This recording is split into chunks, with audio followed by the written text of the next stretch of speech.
That was not advertised. That was not part of the plan. That I consider to be like an ambush or like a gotcha. Like surprise.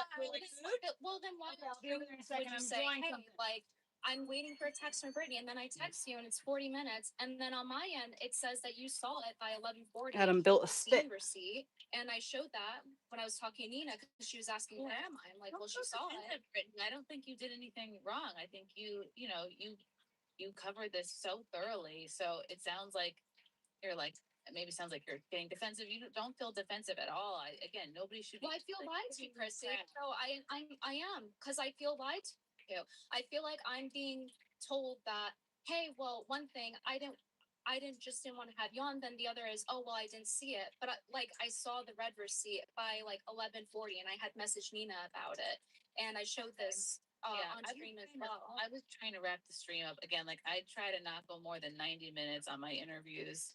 I just think like right, but which is like, it? After that you didn't like it's late, and I'm I think that makes sense. It says you saw it, and Frank said it wasn't him that opened the message. He was busy upstairs with your toddler when we were talking on the phone. So I feel lied to, especially after seeing the Nina stuff. And then I'm getting done off the phone with you, and you're saying, like, well, thank you for explaining to me, but you knew a lot of this stuff already. And I just feel like deceived as somebody who has worked with you so long. And I don't feel like I'm sorry that you feel that way, Brittany. How I handled the stream poorly is no reflection on you.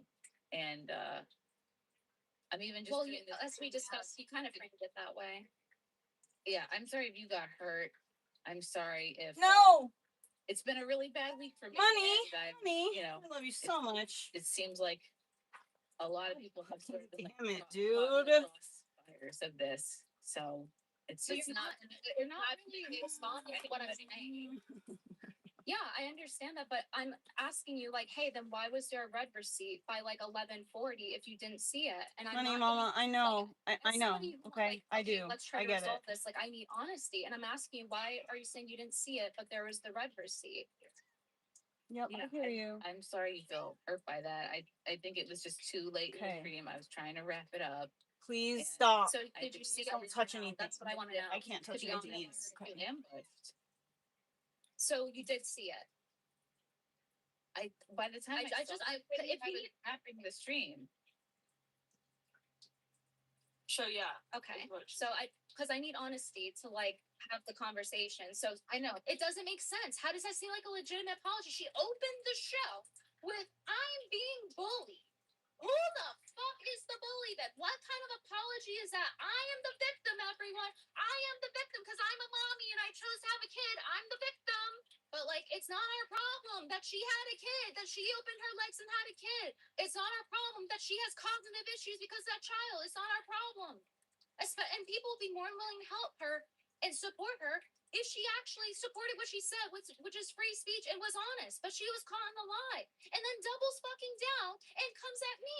I never wanted to talk about the quartering drama. I just but I've been sort of bullied into it here, and but who bullied you? You said you were bullied into this, and then like you are bullying me right now by asking me the same question 10 times in a row. I feel like the Kino Casino was bullied by being deplatformed by Jeremy, and then getting to lie on your stream, and then you lying about it. No, the Kino Casino should get their platform and their show and their channel back. That doesn't sound genuine, Chrissy. When you're platforming Mel, who's denying that quartering even did this. Mama, you're doing this on purpose. I know what you're doing. Stop it. Jeremy's fuck ups with Melanie.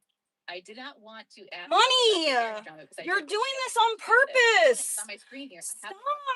Interview with Melanie Mack. Damn it. Address the quartering drama. Money. Now that some time has passed, how do you feel about it now? She's fucking doing this on purpose, for sure, without a doubt.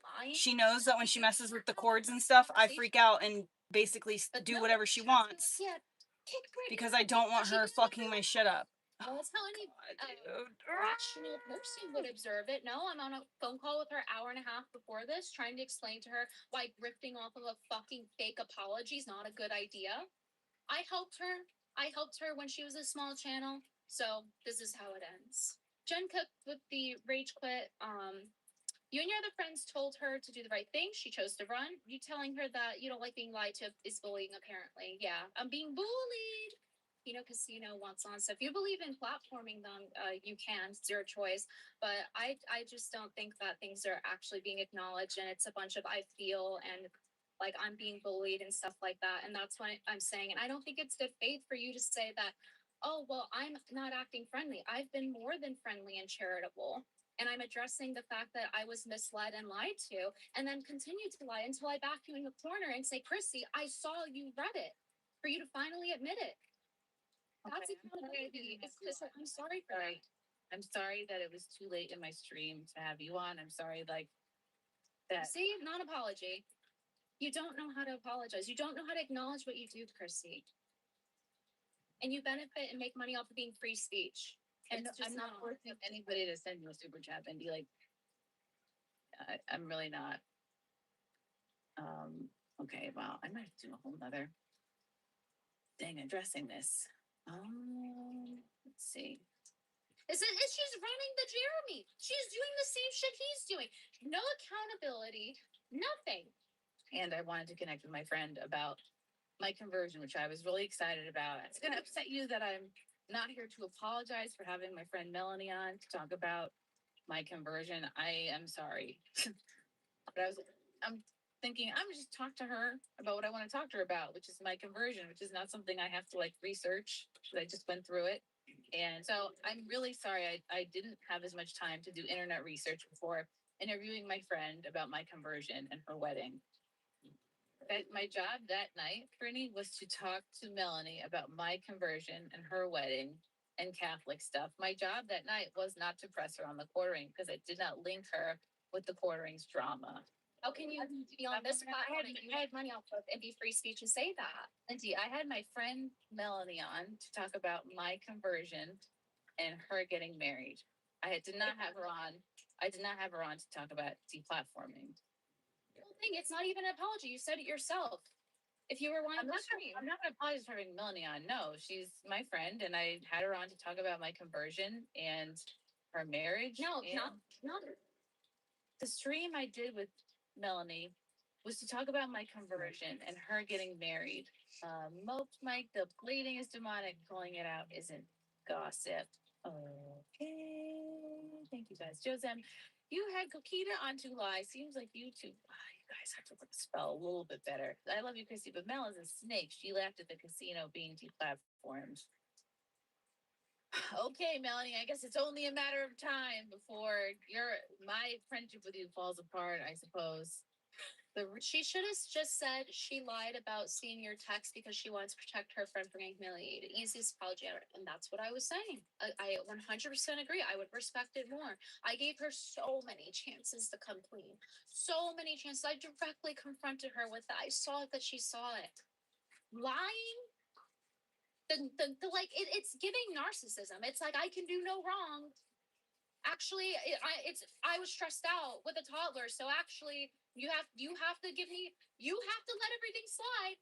Actually, did you know? Oh, it's like, oh, you're transgender? Actually, let you get away with everything now. It's the Family Guy bit all over again. Oh, your mother? Actually, it's okay if you lie now. It's actually okay if you lie on my name now, actually. Even though I helped you for free for how many fucking years of Simcast, guys? I didn't get paid. I stressed and did it for free. Helping her. All those nights. How do I get repaid? Her siding with Alex Stein. And it's like, you know what? Fuck me, right? But maybe she just really didn't take my side. She really didn't believe me. Okay. Clearly she feels it's a moral thing, right? Wrong. She sided with Melanie. Why? Because of loyalty. So it's not about truth. It's about loyalty. And she didn't have it for me. Basic loyalty for someone who helped her for years, who asked Alex Stein an innocent question about a person that was a mutual of my good friend that had said, hey, Alex Stein doesn't like me, blah, blah, blah. So I asked him about it innocently, like, hey, I was just on yesterday. This guy named Hot Awful, like, what's up with him? And then he flips out at me, and this 6'3" man is on stream chimping out at me, screaming at me as I'm eating my fucking chicken. Mad because a black girl eats her chicken. fucking sue me. Throw me in jail for eating chicken. For not being emotional back and being female coded. Nobody believed me that I was being honest. And even if I were, let's assume I was being nefarious fucking cunt. Does that warrant this grown ass man in his 30s having a chimp out at me, crying about it? I don't think so. I don't think so. It's embarrassing. Like, you're being more emotional than a woman. He was in the wrong for that.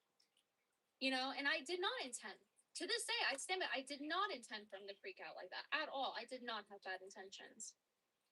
Jared, don't go poopy in portaloids with the rage quit. If she didn't have it before, Chrissy.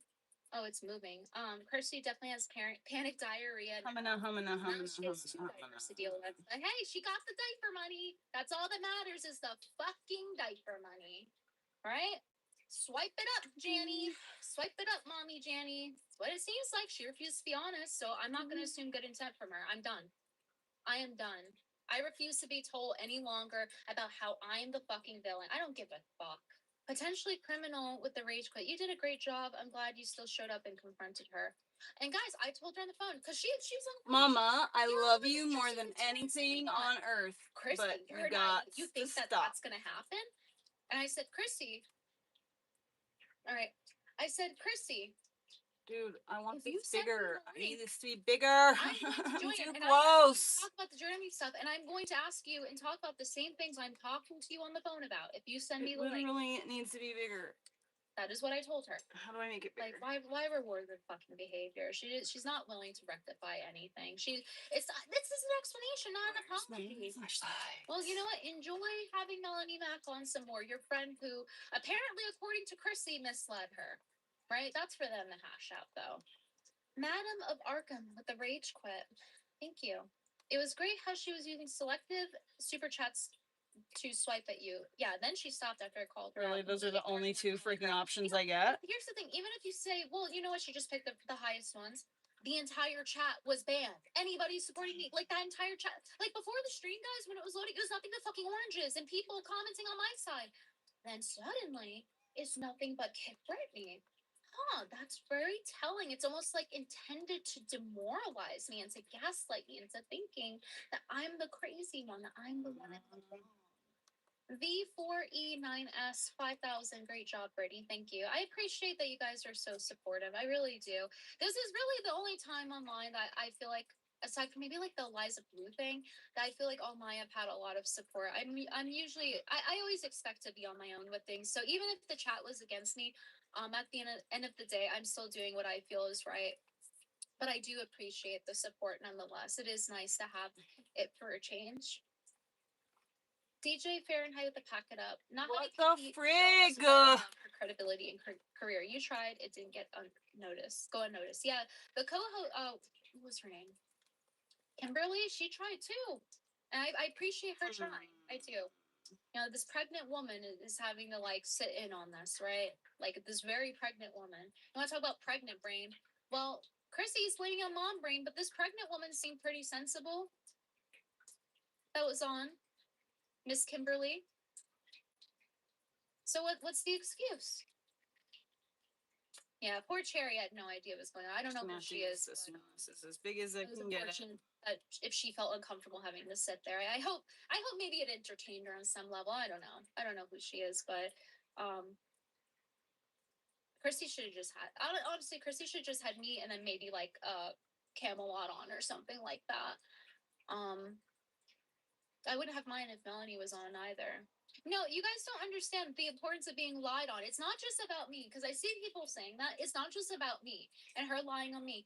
She is proactively allowing the sweeping to happen for deplatforming for Jeremy on her show with Melanie, and then not having any pushback. And then she could have had me on, and she chose not to. When she herself wouldn't push back either. So she could have one or the other. She can push back herself, knowing what she did, knowing what happened with Jeremy, ask her about Jeremy. Nina literally sent her a message saying, hey, are you going to ask Melanie about Jeremy today? The same morning. She could say she didn't see it. I don't believe her. She lied on me. Why wouldn't she lie on Nina? I don't believe her. All right. I don't. So she had no pushback. And so she's just having like Jeremy covered for deplatforming the Keno Casino. And so it's not about her lying. All the kittens are gone. On a friend level, her doing that to me is fucked up. But it's about the fact that she's pretending as if she is being pro free speech when she had an out, she had an escape rope, and she did not take it, and then she lied about it. Boring.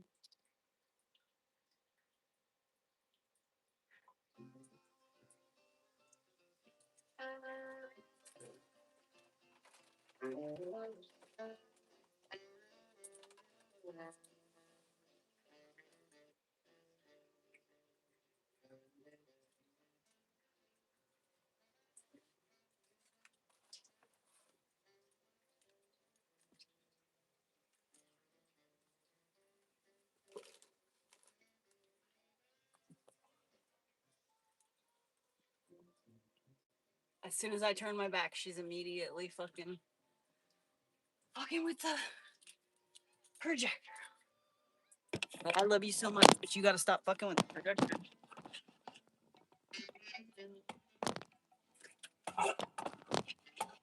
It's fucking hard to maneuver. Jesus Christ.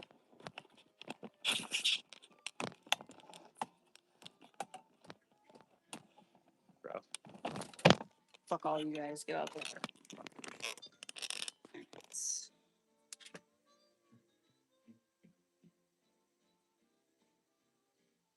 You're just gonna take my spot.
What?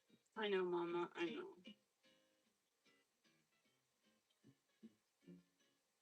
Don't do it. Listen, I wish I could wear you. I wish I could put you in my clothes and wear you. I don't know what to put on so that I can put you in my shirt. I know. Hold on. I'm trying to figure it out right now. I don't have a shirt big enough for you to fit in it, Mama.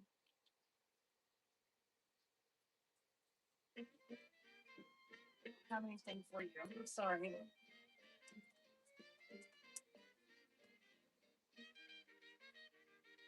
Don't touch the projector.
Are you right, Bill?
Oh, Christ. I just realized I'm on YouTube. Everything's gonna be muted. Damn it! I thought I was on TikTok. I forgot that. TikTok unbanned me and then immediately banned me again because I was accidentally playing this gossip stuff in the background. Well, I guess it's time for Baron Coleman. You think Amazon has engraved 4 bullets for some unknown reason with memes that would be a great deal of grief, personal grief. And I've got 4 or 5 examples I'm going to pull up today. But I feel like we're up against a dishonest class of people. And I had not yet had a way to articulate it. I sensed it in my being. I think a lot of you sensed it in your being when they were saying they're 100% convinced Tyler Robinson pulled off the crime of the century to date. I mean, it's only 2026, but I mean, it's 2026. The crime of the century to date, solo, by himself, granddaddy, 30 up 6, single strike from the Pussy Center. Ditched the gun, forgot to go back and get it for whatever reason. Knowing he only was going to take 1 shot or only had time for 1 shot, he engraved 4 bullets for some unknown reason with memes that would link directly back to him. He confessed to absolutely everyone he would know. And then he gave a blanket confession very late, according to their timeline, right before he turned himself in.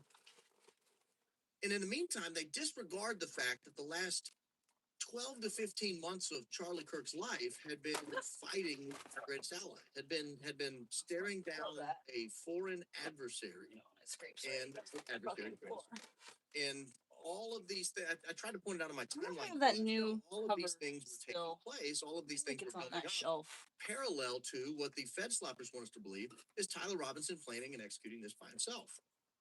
And wow, wasn't our greatest ally lucky that they were spending hundreds of millions, maybe billions of dollars in American propaganda, and the one person who would probably make all of that money a waste happened to die in the middle of the plan. What a fortuitous set of circumstances.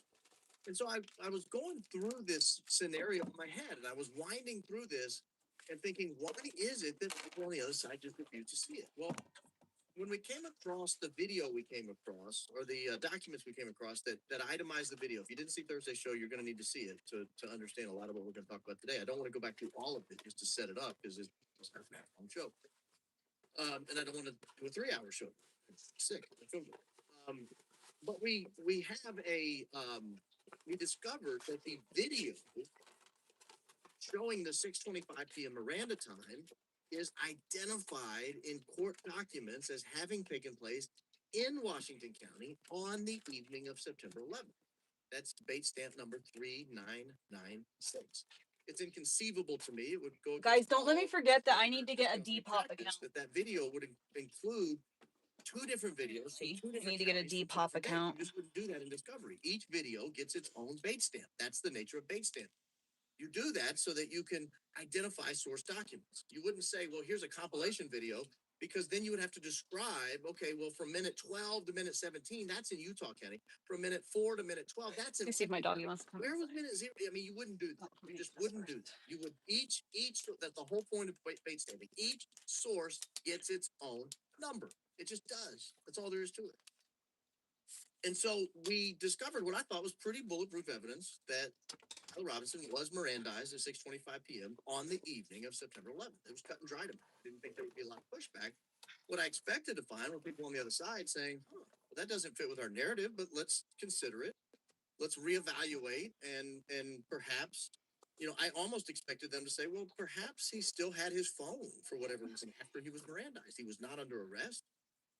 Obviously, if they were giving him his Miranda warnings, I need to message my Lightning McQueen customer are the 2 elements and let him know what's going on. Are you in custody? Meaning, are you free to go? If the answer to that question is yes, you are in custody and you're being interrogated, you have to be Mirandized. So I kind of expected that to be the response. Instead, what we got was well, I'll show it. I've got several examples tonight I want to go through. A total disregard of all logic, a total disregard of all reality, a total disregard of all legal norms. And from some lawyers too. It's not just like, Paramount Impractical. It's not just these low budget podcasters who get a couple hundred people on each show. I'm talking about some high level, thoughtful, decent attorneys who have practiced for many years. They also are either ignoring it or they're explaining it away some illogical way. So I want to go through some of those examples because what I think it revealed to me, not what I think it revealed to me, what it did reveal to me is the people on the other side of this investigation are not honest actors. They can't possibly believe these things. Just like when they said Erica was with her kids on September 8th. And now they're backtracking from that. They're dishonest. They need to go back to the conversation.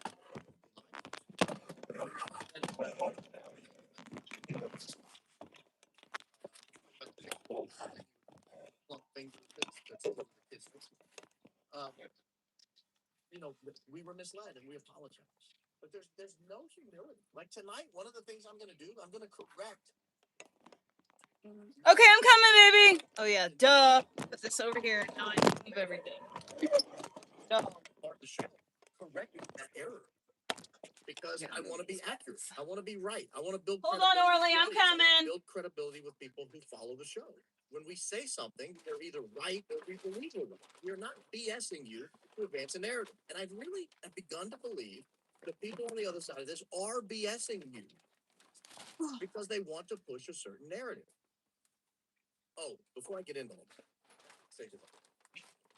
The member show will be Friday. I think over time, 1-ish, probably, maybe as late as 2, but probably around 1 o'clock. I'm having Dre going to come in and talk about some of the videos she's done on the White House ballroom, which Candace very. Dude, I literally fucking. Cover her show tonight. I might hit at it tomorrow, but I literally messaged Dre and I was like, dude, either it was Baron Coleman or it was Tucker Carlson. One of those guys mentioned you on his show. You need to go find them. Fake. Well, the Eric was that looked fake, and I think we're getting close to the fact that you got food right here, Mama. So that will be Friday. We'll talk about that Friday on the member show. If you are not a member, you are not going to want to miss that show. I think I've covered Dre Dossier's videos on one member show and one regular show. She's great. She's fantastic, and getting the opportunity to talk to her instead of just getting like a 20 or 30-minute summary. Oh my God, how cool would that be? Some of the information out of her, to ask her questions, follow up. How did you get here? I want to know her thought process. I want to know what got her into this. I cannot fucking believe this. Friday. Gotta watch Baron Coleman on Friday. Dre is gonna be on. That's the portion of this show. If you're not a member, you're gonna want to be a member by Friday. Damn it, it's gonna be members only? Go back and watch past shows with people like Coach Collin and Zach. No, there's no way I'm gonna be a member. The Dank show was great. Oh my gosh, it was such a good member show last week.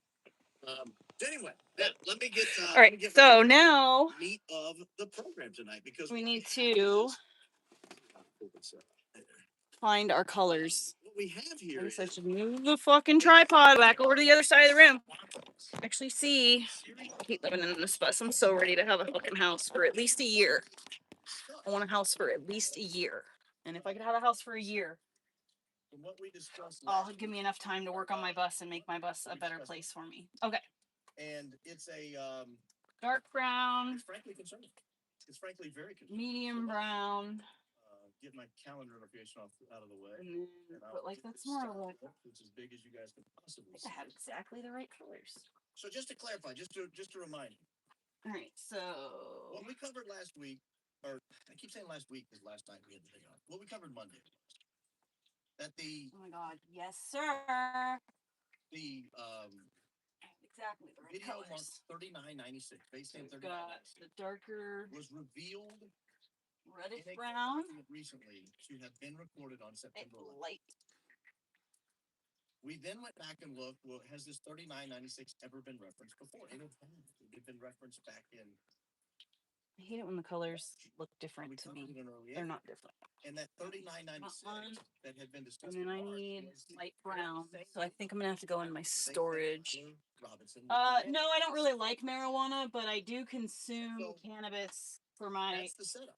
health. Here are the different ways that people chose to respond to this. It was frankly shocking. Here's the first argument that people have chose to do. It's called the splice. Calling this one splice. This is from Mel, crazy lady. Says, so looks like they're going here. I get this right. This is a nice thing of something. The prosecutors took the video of Tyler at 9/11 at the Washington County Sheriff's Office and then spliced it on to a video of him invoking his right to counsel in Utah County on the evening of September 12th. And they made those two separate surveillance videos from two separate police stations, and I would add from two separate days and two separate counties. And they split apart again for the purpose of the president. That is what some of these people are. Paramount Tactical here. She has his explanation. The hand is a question. How the president?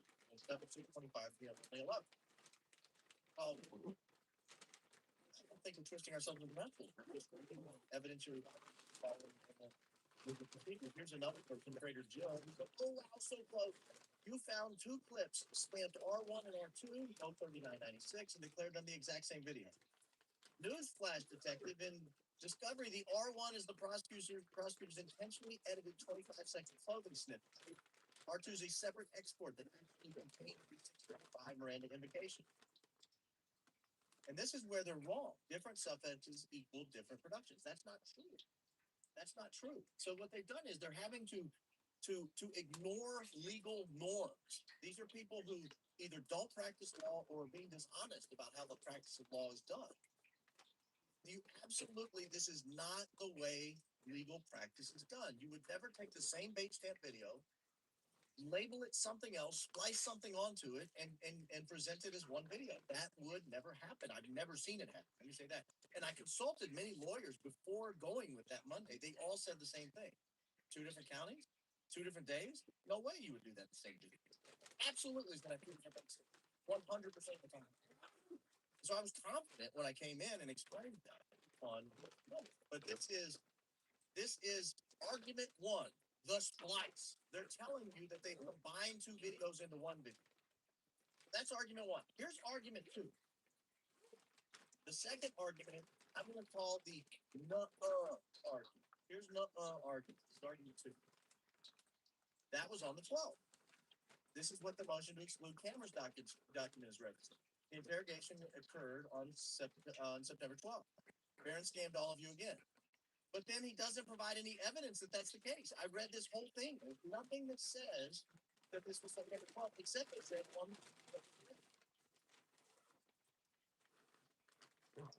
And then they go on and they show that. I don't even know what they're trying to show here. They're just saying, no, it's as if it's like arguing with a 5-year-old. It's like arguing with a 5-year-old or a low IQ individual where they just say the same thing over and over and over and over and over. And sometimes they get a little louder when they say it. Oh, he's arrested on the 12th. Well, here's documentary evidence that he's arrested on the 11th, but he was arrested on the 12th. Yeah, I know, but don't you see that the video was recorded on the 11th? Yeah, but he was arrested on the 12th, so that video doesn't, that interpretation doesn't make sense. Back to the fancy Mason jar. This is what happens when you get a summer cold. You go to the fancy Mason jar. So that's the defense. That's kind of defense number 2. Then we have defense number 3, which is the time warp defense. This is the time warp defense from our favorite hostile person, Gray Hughes. There's actually proposed community notes, but we're not going to look at those. He was arrested twice, Gray Hughes says, in response to me putting up a piece of paper showing he was arrested on the 11th. There it is right there, arrested on the 11th.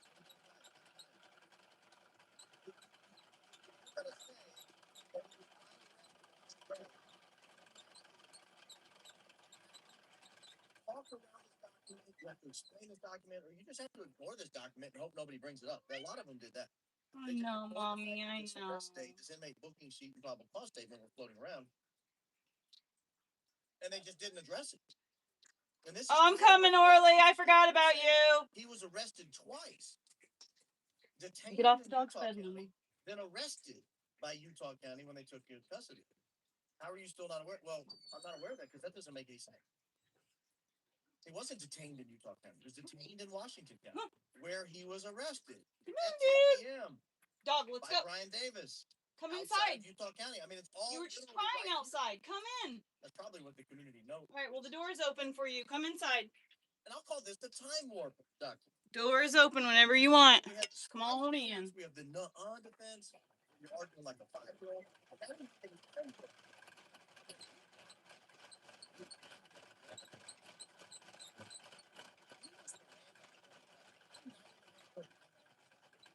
Leaving open that 0.01% because I'm a humble host. I'm a humble host. That's Come it. on inside. Because I'm humble. I'm not going to be like these people and go out there and beat my chest and say, no. Come on inside. Come up with ridiculous arguments like he was arrested twice. And somehow that negates the fact that the September 11th arrest date ever exists. I'm not doing it. I don't know why this guy's doing it. I actually did respond to this. I don't know if he ever responded back. I said he was arrested at 10 p.m. in Washington County by SBI agent Brian Davis per that doc. What time would SBI agent Davis have to leave the Salt Lake City or Provo area to arrive at Washington County by 10 p.m.? That's not a trick question. The answer is 6:30 at the latest. So that's the third defense, the time warp, believe it or not. I know aliens are a hot topic. People are talking about interdimensional beings. Maybe that's what he got. Then we have the fourth argument. And this is the one I actually I will admit, your humble host is almost tricked by this. Humble host. So I feel like not only humble, almost I kind of like her presentation style, even if I disagree with her most of the time, even if she doesn't care for your humble host all that much. I kind of like her smooth style. I kind of like her presentation. So this fourth argument here is the but argument. But bam. But the defense hasn't raised it yet argument. I will play this for you because I almost fell for it, and then I'll explain why it's nonsensical. But let me let Andrea have her say. Bro, where's my center? Oh yeah, you know what it is. I guarantee you it's here. At a certain point, you have to consider counter questions as well. And a big counter question is, if there's supposedly evidence that these Discord messages were fraudulently created and are being fraudulently No offered way. by the It's state connected? preliminary hearing. How? At some point, the defense is going to mention. Where the fuck is this shit at? Frankly, would have expected this pretty soon in the process. Is this some kind And, of weird joke? You saw Kathy Nestor at one of the hearings find a way to just drop in that, did you know that there were five, the mixture of five. Okay, there's an end. DNA sample. That's progress, I suppose. I like her. I can't help it. I fell for it. I like her presentation. I like her style. Yeah, but you can't watch her for very long, unfortunately. Andrea Burkhart. I mean, she chuckled. She was all right during the Johnny Depp trial, though. And then she kind of raised what I thought sounded a different way. Well, why hasn't the defense raised it? That's a good question. Why haven't they raised it? Because ultimately, whether or not he was Brandized at 625 goes towards. I mean, it's really irrelevant, but for the fact that the Discord confession came at 8 p.m. So the question, if he was Mirandized at 625 p.m., would he have declined to speak to the sheriff's department? Would he have declined to answer their question, but then grabbed his phone within an hour and a half of that decision, not to talk to the sheriff, and then to broadcast for all of posterity his confession to Discord? Anyone who logs into the Discord would then see his confession. Is that something that I could wrap my brain around? And I started to fall for this because I thought, you know what, the defense probably would have raised that. That's an interesting point, Andrea. So I let her continue. How are there so many ends on this fucking string? This is There's that chuckle again. Did you hear it? I mean, that chuckle is infectious. It sort of draws. What is this? I heard that. What's going on here? Well, this is the double one. Okay, put that back. This one's ready to go. I might try to use that. Come on inside, Orley! Jesus! They tactically deployed Information into the public record over the course of the hearing. I do find that, of course, interesting. Talk about it and kind of what that means from a tech standpoint and so forth. But not a peep whatsoever about, what there might be some fraud. Being perpetrated on court here. So there's, one of two ways this is likely going to go.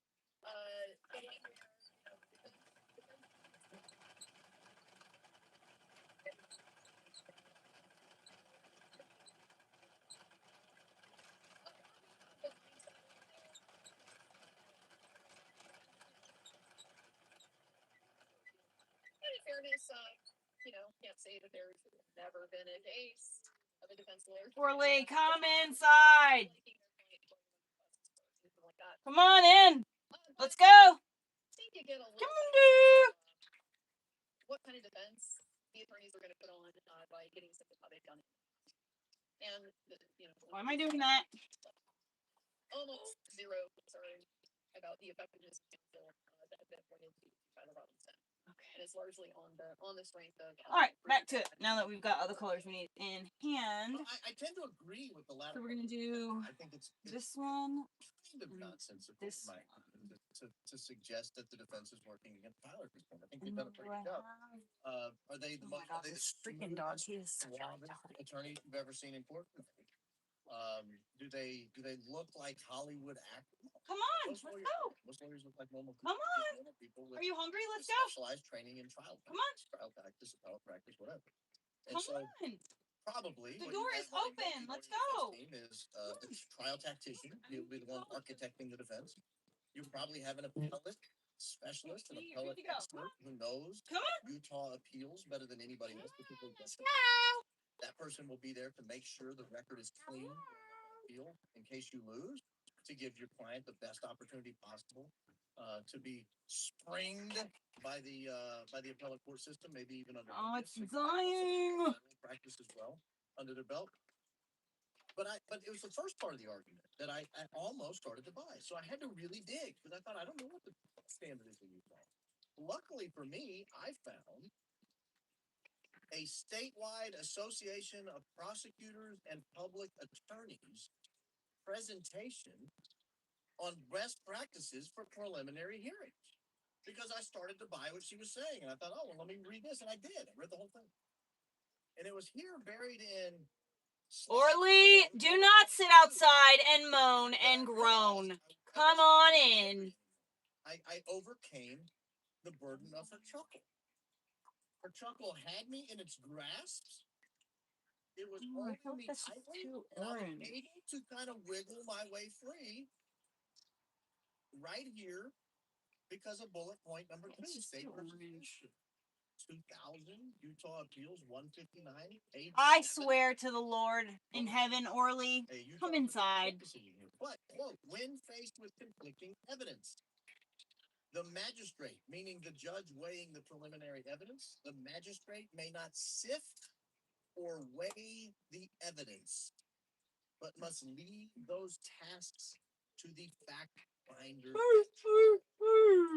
I did what any decent lawyer would do. I pulled his case. I looked at what they're talking about, and it makes sense to me now why the defense is not doing certain things that we keep racking our brains saying, why aren't they doing these things? So those two. And I'll explain to you what I found. Taken care of. No. In Utah. That one's also going to be. When you're at the preliminary hearing stage. The outline in the white, and then I need white.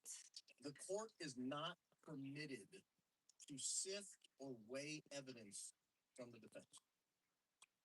You can challenge the evidence, you can cross-examine, you can, but the judge is only determining whether the evidence is sufficient to be considered, not the weight another brown consideration. Yeah. And that's an important distinction. It's a very important distinction. In other words, when they show you the screen caps, like we made a deal about the screen caps, why wouldn't they show the fuck yeah. Okay. Dark brown. Forensic evidence. Of light brown. The handheld device. Why wouldn't they show the forensic evidence? This should be fine. To show that the text actually exists on that phone. That the texts were generated well, by your mom can't hear you when you do that. The time, the location, and all that kind of stuff. Why won't they show that? Well, they don't have to. Preliminary hearing. They're allowed to show what they call reliable hearsay evidence. And they're allowed to put it up in front of the magistrate, the judge, Tony Graff in this situation.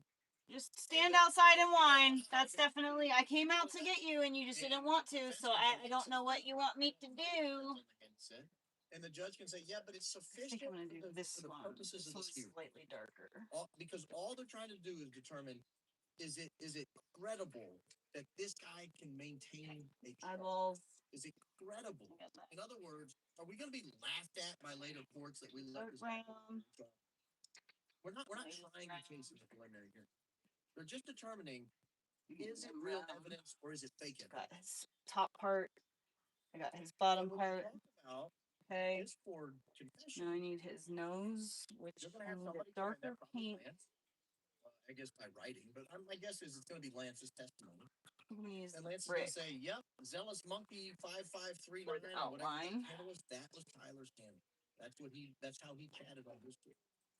And yeah, I saw that to the inside. I knew it was from him because it said Zealous Monkey 5539. Is this light brown? What is this? And that's his hand. Yes, it is light brown. That's enough. The defense can get up there and they can't cross the same plane. But the defense can get up there and say, but judge, anybody could have logged in, and the judge can say it's irrelevant. I'm not allowed to weigh the evidence. Just to determine if it's credible. The inside of his nose. And if it is, it's going to come in, and I'm going to consider it when determining whether this very low burden exists to allow Tyler Robinson to go through. We're not even talking like greater than 50%. We're not talking about reasonable doubt, almost absolutely certain. We're not talking about any of these high standards. It's got too many purple undertones. It's a cool paint, so I think we should go with this one. That's well in excess of. Okay. So I've got his For nose. a reasonable Got his person, look at eyes. the evidence that's before me. I've got the And would a outline. reasonable person say, yeah, we need to have a trial to figure out if that's the guy who did it. I'm gonna try this one That's it. first to That's see if the that form. works. When you read the case, that's what it Outline. says. You're not allowed to We've sift. got You're not allowed to examine. dark You're not white. allowed to do any of that. We've got You can examine, but you can only examine what the outline prosecution enters, / darker and you gray can only element. examine it to determine whether it's fake. Oh, you know On what? its face. On its face. We should It's like you have Zealous Monkey saying that's it. If you have Lance saying, "Oh, it's just Zealous Monkey," that's Tyler. Every time he texted under Discord, that was his handle. And then you have a undo picture that. of a Discord Undo message. that. It's him. It's coming in. Well, judge, he was in custody. His nose is gonna be. I mean, I guess they could same put Tyler up and say, "I was in custody at 6:25. I was Miranda." But I think that'd be very color foolish to as give up your Fifth Amendment rights so soon. it's gonna be You know, maybe color. maybe one of those investigators that's on the witness list, they could talk to him and say, "Did he have his phone?" And they'll probably say, "I don't know if he is. I didn't see him. And then I didn't for the piano, No idea what was happening today. I just need black and white. I don't even know where he was. That's not outside of my Fucking God, this dog bless his little heart. All right. So this is what we're gonna be working on. These things here. The Andrea. I gotta get my. But the defense hasn't raised it. Well, the defense hasn't raised it because Come on, Orly. Seriously. Let's go. Let's go. Let's go. Let's go. Come on inside. Let's go. That's the only opportunity. Come on. To do it. You're just gonna sit here and whine. It doesn't make no sense. Come on. The place because the judge is not Come inside. permitted to consider Let's go. that counter evidence. The Come judge is inside. Lay down in Orly's permitted to bed. consider Come on. these types of things. He just looks at the evidence on his Okay. page. Well, I'm gonna go Is there inside enough now, credible and evidence you're that just this gonna, is I guess, real? stay outside. If there is, I mean, just I don't know what else to tell you. now I look at all the stuff before me and say, I guess I'll just have to eat this cheeseburger all by myself. letting this guy go far. Unless the answer to that question is yes, then he Yummy cheese. that's why they have a I do think He the just, defense is like, right. did a jerk. I know we heard it. I think that's why they Cheese 6:25 text. p.m. Oh fuck, he's running. Again, The cheese. Come here, Ronnie. I leave Hold on, open the Arlie. I'm possibility coming. that 6:25 could Okay, have come been on. on September The 12th. It would fly in the cheese face of all evidence. The cheese text. It would Come fly on. in the face of You gotta pay the cheese tag. Oh, the look at that. You're running. statement he Oh. made at 6:25 that said he was looking for a lawyer and his office was closed for the night. Okay. His parents were Lay down in the Orly's bed. Go Orly's bed. Recently, Back up. and he was Back taking up, Orly's a night. bed. We can sort of fly in the face of that.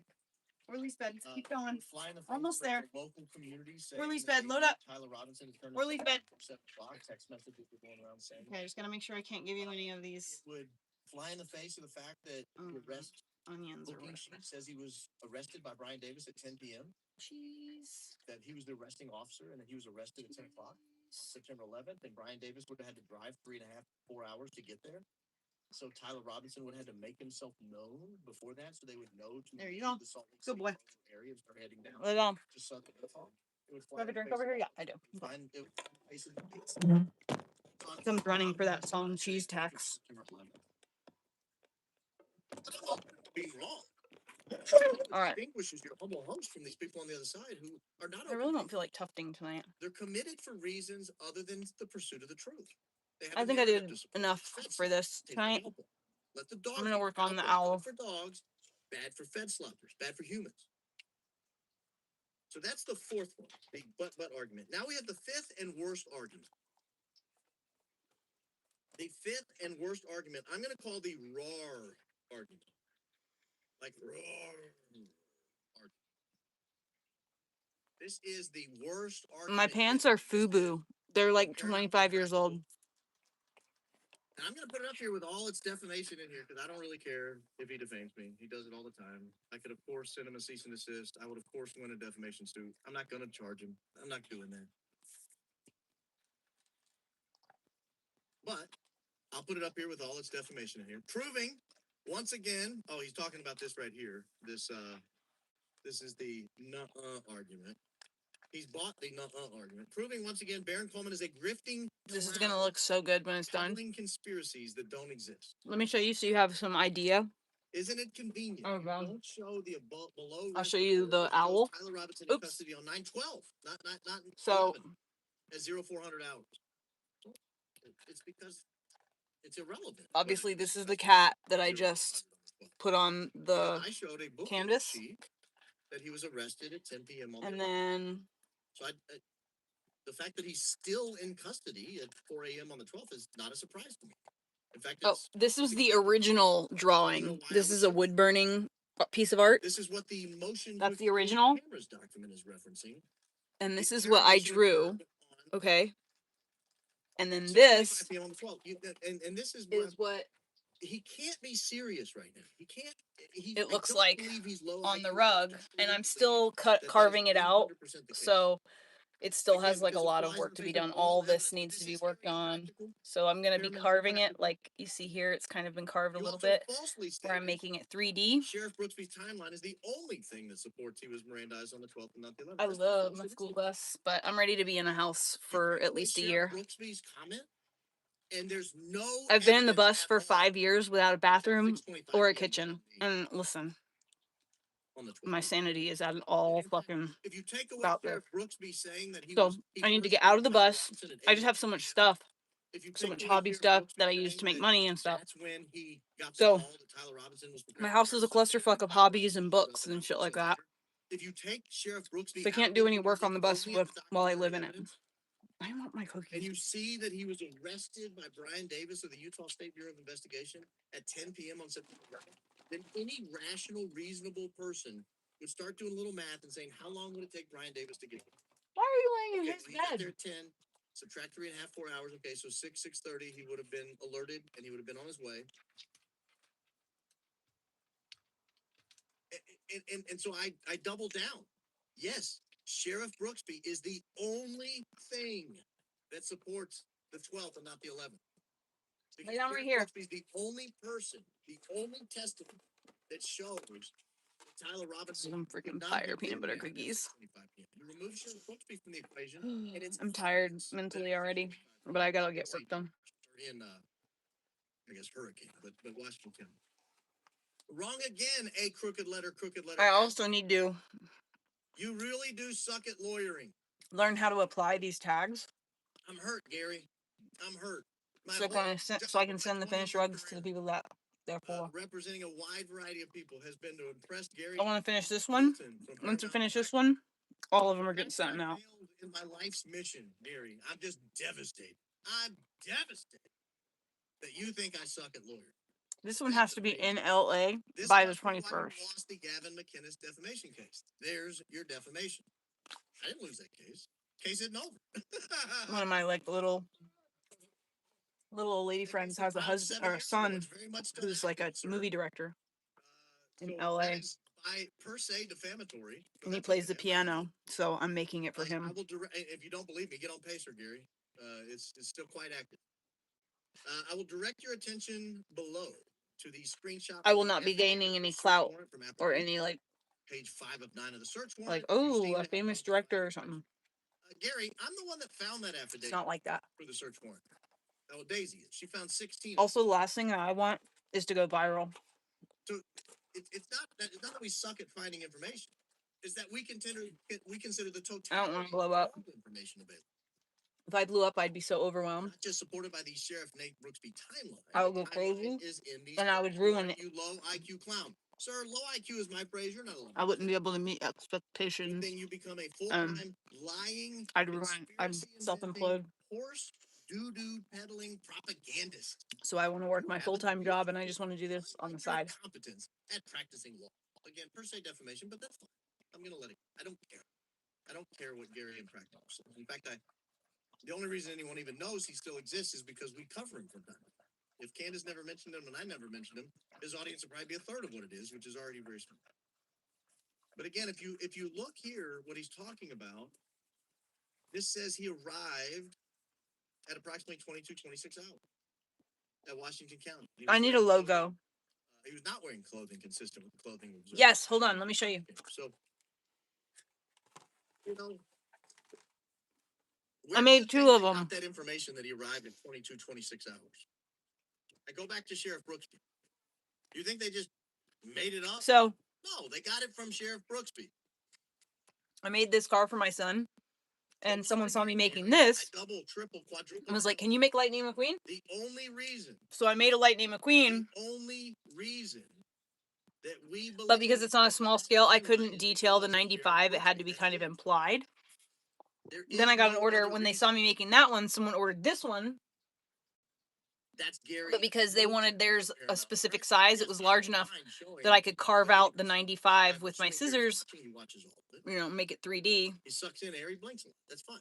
That's his show. He can do what he wants. And so this is the newer, bigger Lightning McQueen. Gary, because but for Gary, we wouldn't know a lot of really crucial facts about this case. For example, we wouldn't know Andrew Came out really good. I'm very excited about it. Trying to establish an alibi for Eric McCurdy, because Andrew did not want that read aloud. He wanted Gary to act like he got some sort of tip. And instead, Gary shows the picture of the chubby finger over the top of two kids who are not Eric McCurdy. And he tries to pawn it off as if they are. So, but for that, we would not know that Andrew was working that way. If you guys have any ideas for things I should turn into a rug, please don't hesitate to write them down in the comments. So I'll add it to my list of things I want to. But for Gary, we would not have bulletproof evidence that Mitch Snow was in fact at Fort Huachuca. I'll remind you, Gary Practical was the one interviewing Mitch Snow's son when Mitch Snow's son was like, "Oh yeah, I know for a fact he was there because they called me and they." People have all different colors in the backs of their rugs. Thanks, Gary. Backing fabric comes in all different colors. Really good job. So I appreciate the fabric that's on the back of my rugs is a fabric that I paid $2 for at Goodwill, and it's felt. Oh yeah, hell yeah, I could do SpongeBob. SpongeBob would be fun because you could carve the little circles. That's me doubling down on that. Now, the back of the rug isn't going to be seen, so it doesn't matter. I just have to. Because he. But this fabric was what I could afford, and I don't know if you guys have been around. What I could work with, so I'm going to use it. Video shouts out, and I'll show you a piece of that tonight. Plenty of professional rug makers. People use red, people use black, people use gray, people use. I don't think I've seen anybody else use teal, but also, like I said, when this fabric runs out, I'm going to have to buy something different because it's felt, which is something that you're encouraged to use. And it was like super cheap, and I got a nice amount of it. Luckily, the Turkey Tom videos captured the time zone.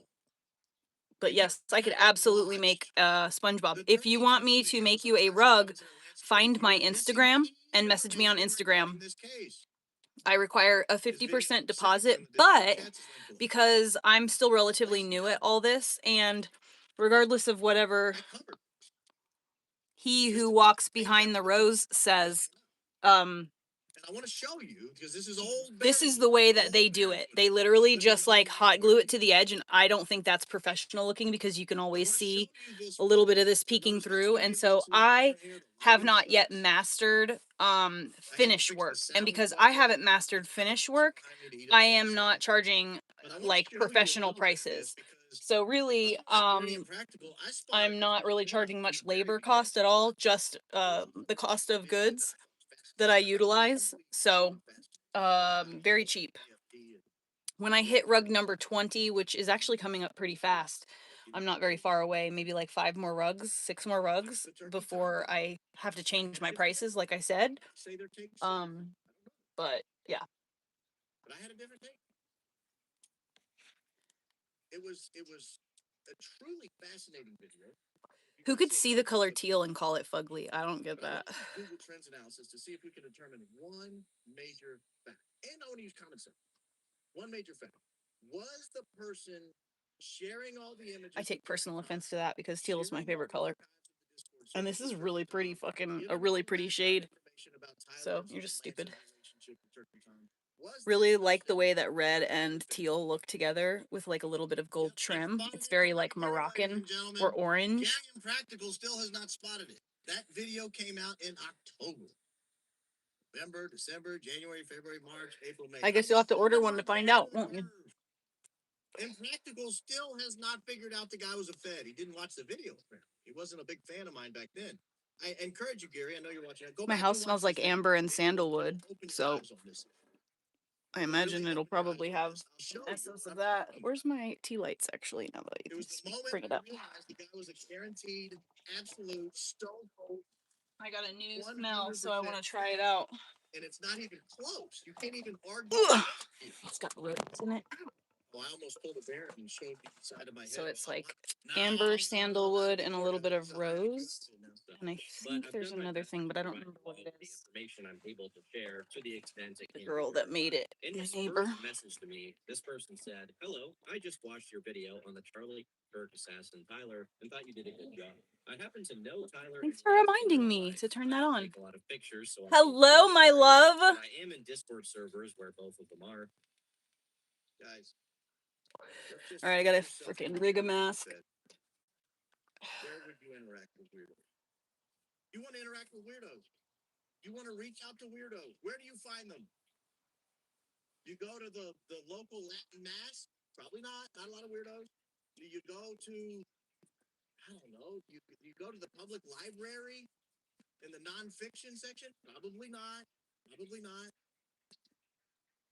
Do you go to Discord? Yeah. Yeah. Weirdos galore, dude. Weirdos galore in the Discord server. Now, that doesn't mean that everyone who's ever been in a Discord server is a weirdo. That's not what I'm saying. But I'm saying they're there. They're there. This guy spends 6 years in a Discord server with these guys. Okay. 3 different Discord servers we find out. And while he goes to their house, he doesn't like to take a lot of pictures. We'll see the pictures he does take in a minute. Notice there's no one in it. It's almost like the pictures were taken after the house was raised up. That's kind of what it looked like to me. Because for a guy who doesn't take a lot of pictures, you know one of the things he did? You'll find this. One of the things he did was I have a weed brownie. his journal and open it up and go page by page. If you guys ever get a chance to come to Oregon, I highly recommend you seek out these Happy Kitchen chocolate brownies. They have a stout one. It's either stout or port. I think it's stout. A stout chocolate one and a regular chocolate one. It's the best brownie I've ever had in my entire life, hands down, literally ever. Not even counting the fact that it has, you know, Wuskies in it. This is gonna be cool. It came out really good. It looks exactly like the drawing on the canvas, so that makes me happy. Don't do it again. Don't do it again. Stop it. It's so good. Stop doing it. Yeah, first thing I do. That's how that comment back. All right, I got to point. I've accidentally eaten a whole one. How dirty YouTube did me a second ago. Like when my tolerance is low. I'll play this again, and then I'm gonna pause it when it happens. Boy, oh boy, I regretted that one. Go to confession. And I can't time out people anymore. Do you see what it said? Snorts. It's okay. I don't want to time that person out. They have the right to their, opinion.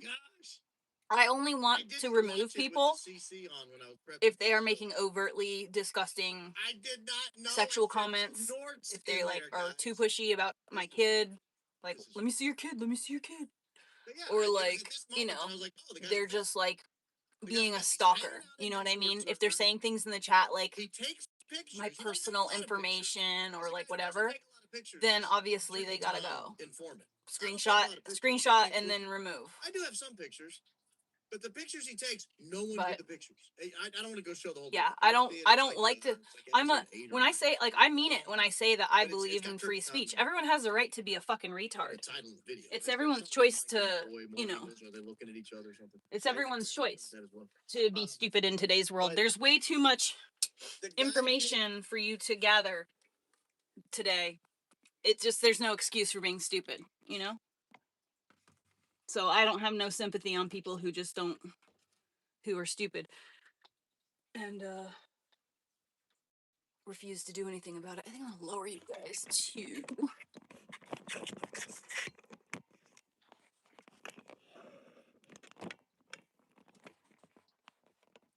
I look like I'm wearing hey, this thing actually is, I should wear this to work.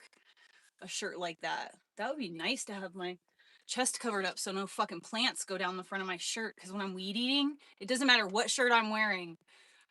Plants always end up in my shirt, and because I don't wear bras, it just like goes right here between my belly and my, it's so annoying.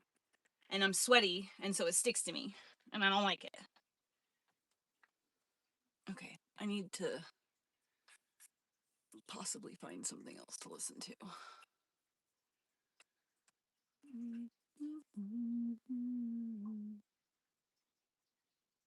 Corey Richins. Anybody watching that? Corey Richins case?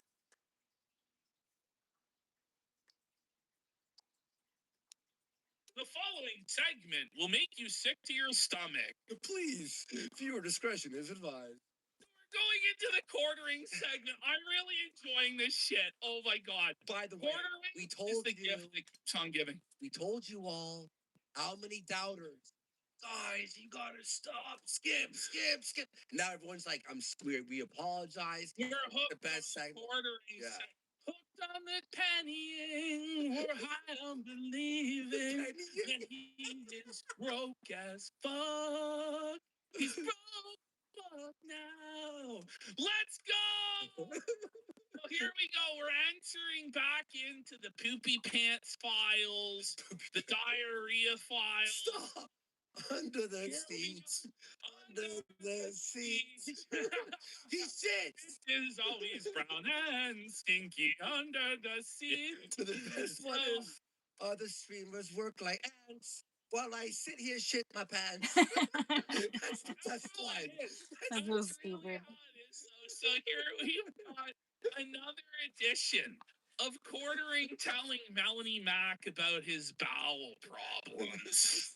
You know, like I think, you know, ultimately, you know, by the way, you know, if by the way, insert shit story. You know, I haven't gone full hippie.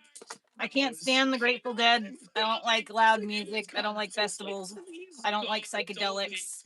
I think people abuse psychedelics. They use them for pleasure instead of like a medicinal purpose, which is what they're for. Even in our even historically, when humanity would use psychedelics, a designated person was the one that like the whole community that only the shaman got to do that, because it's such a fucking, it's something you need to take seriously if you're gonna do psychedelics. It's not a fucking joke. You can't be playing with shit like that. It's like girls who just like, I'm a witch and I'm gonna do magic. It's like, bitch, that shit is real. Don't fuck with stuff you don't fully understand, because it will fuck your entire life up.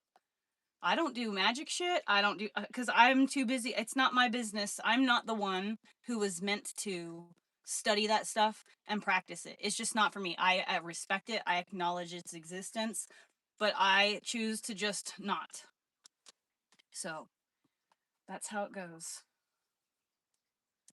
Oh, it's getting weird. He's seething. He's seething because what happened? I have fucking tears in my mouth. But yeah, I'm definitely have not gone full Sydney hippie. Watson, and we're gonna do a deeper dive. I don't into this do Friday. jewelry. But I don't do Sydney wire wrap Watson jewelry. Scammed the quartering. I have a job. I have a job, and I have never once held a sign that says need gas or whatever. I don't borrow things. I have my own stuff. Jeremy like paid her out this I mean, massive we're at amount 0 and for tipped 0. her. Like, you know, She just doffed to tenant. all those things are fucking holding the look fucking stuff. bag. That's not So me, man.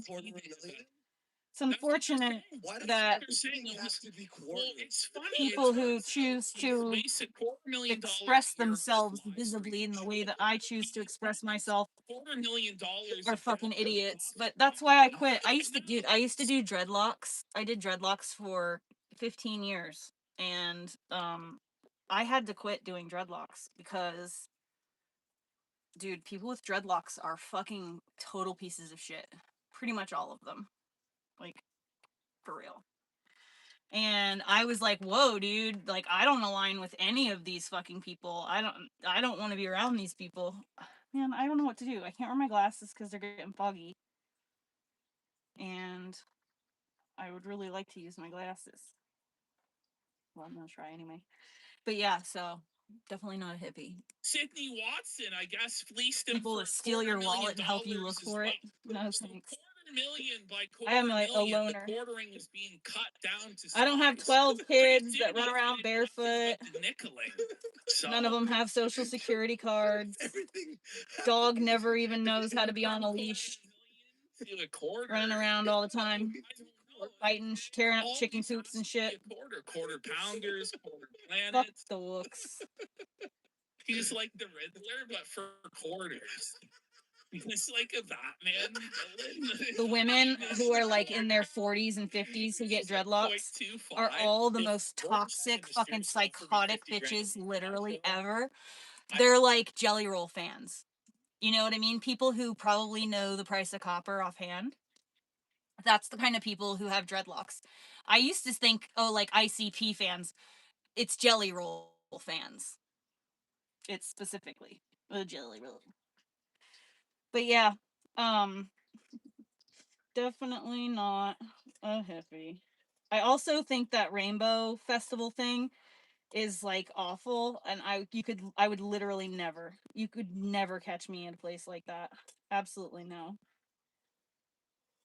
That's where girls go to get RIPED. No thanks. Not for me. Yes.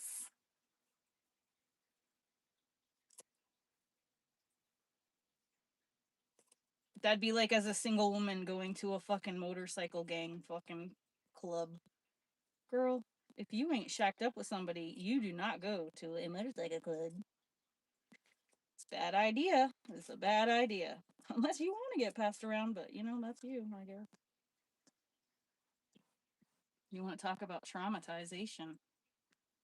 Thank God I was a little girl when my mom was going around biker gangs and shit. That's all I gotta say about that.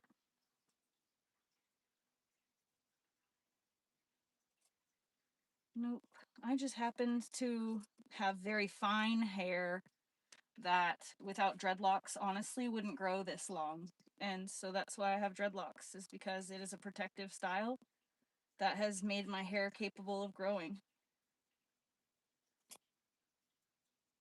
I fucking love my dreadlocks. I'm so grateful for them to give me the hyper feminine long hair that I've always dreamt of having my entire life.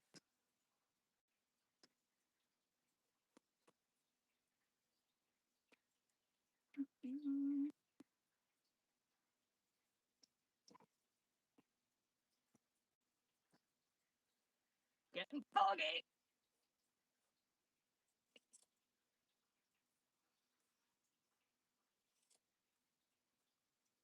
Mm. You know, you would do that, wouldn't you?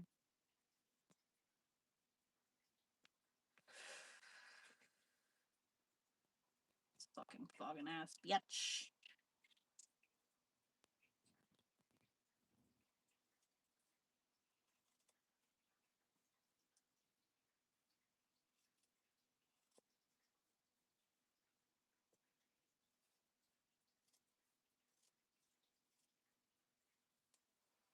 All right. Now, where were we? Ugh, I have literally fiber in my mouth and I can't get out. Yes, I made that the same way that this cat is gonna get made. I drew it. Well, I have no artistic skills whatsoever. So I have to draw over a photograph, like trace over it. But so a few years ago, I bought myself this tablet and an Apple Pencil, and so I got fibers. I bought myself this. Where's my shit? There it is. And then I got this app called Procreate. So I have the Apple Pencil, Procreate, and I got the tablet. And so what I did is I took the photo of the cat, and then I actually have a video I can show you, dude. Check this out. This is cool. I didn't know you could do this until very recently. I'm not very technological. Can't edit for videos either. So this is a time-lapse video of the process of me drawing it. Like, obviously you can't see me. It's just like what my hands did and stuff. But it takes me a minute to get on with it.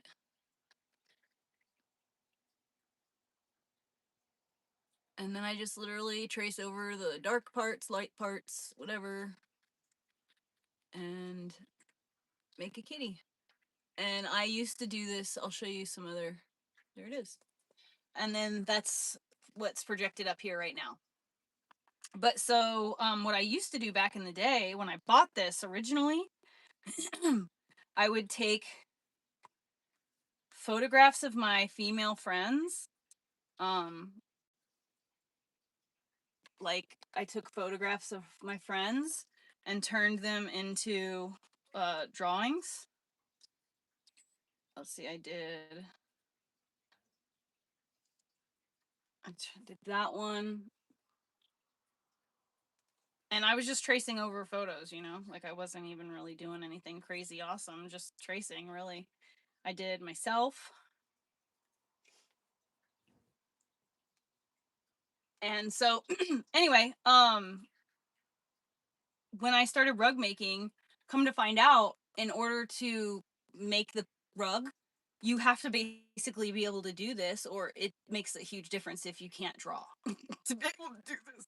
So I got myself a projector, like an actual, like, you know, it's a cheap, it was like $80 brand new, but it was $40 off. And so I got it for like, yeah, like $45 maybe with shipping and everything on Amazon. And so now I just put the projector on one of my tripods and I project the image here, and then I trace it with markers, and I kind of have an idea of, you know, what each color is to signify.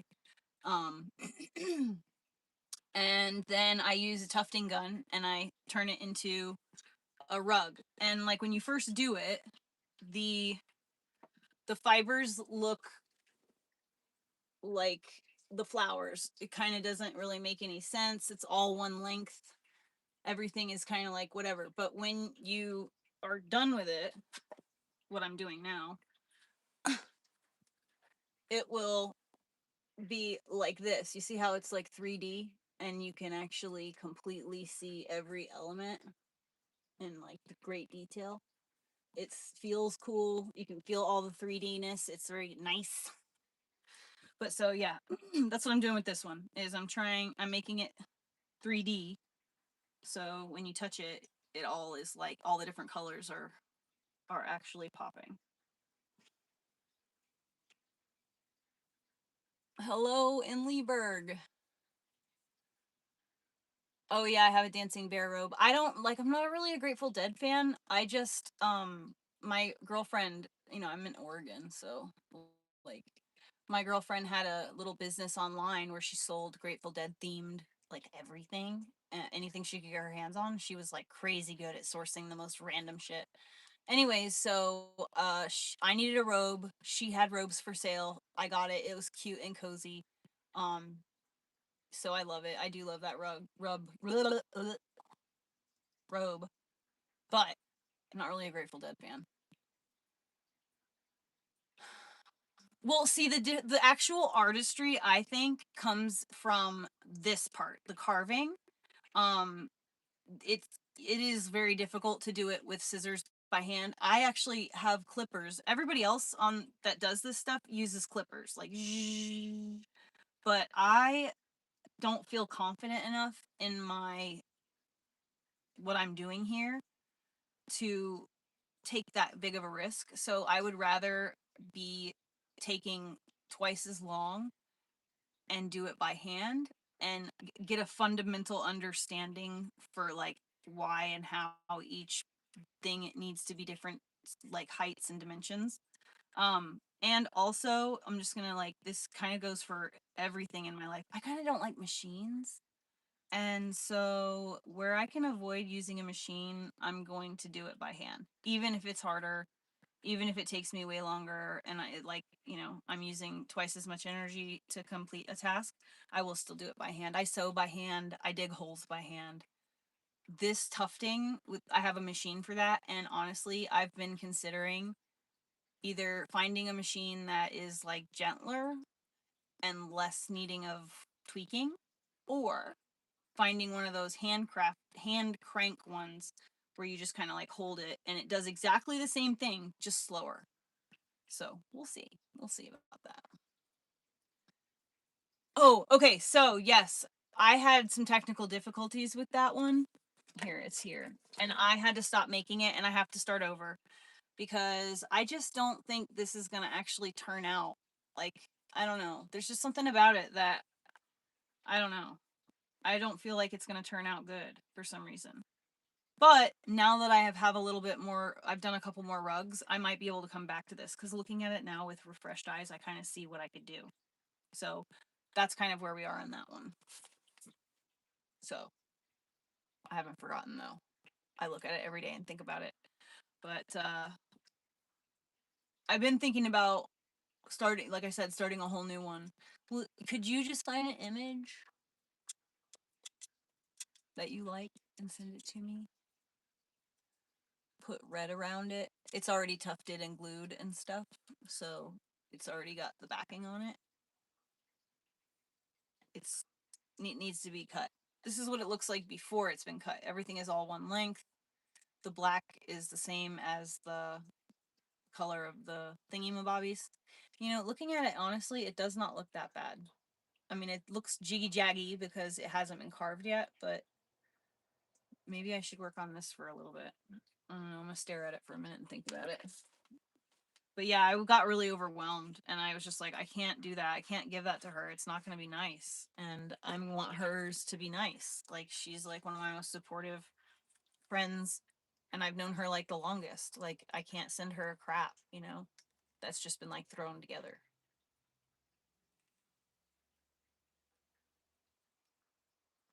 And that's kind of how I felt about it, because I really struggled with that image. I don't do well. My brain still like does not do 3D right. I don't know if it's like autism or what, but I cannot for the life of me figure out how to draw crystals specifically. That's like the hardest thing for me, is to figure out like how to make each crystal pop and look 3D. But I think if I just cut the black down, maybe because I'm already like, okay, this is maybe what I'll do. I don't like using those clippers because I'm anxious about, you know, messing up. But since I'm already considering remaking it, I'm going to try the clippers out on it, because yeah, see, I already did some carving on it though. I don't know. Oh,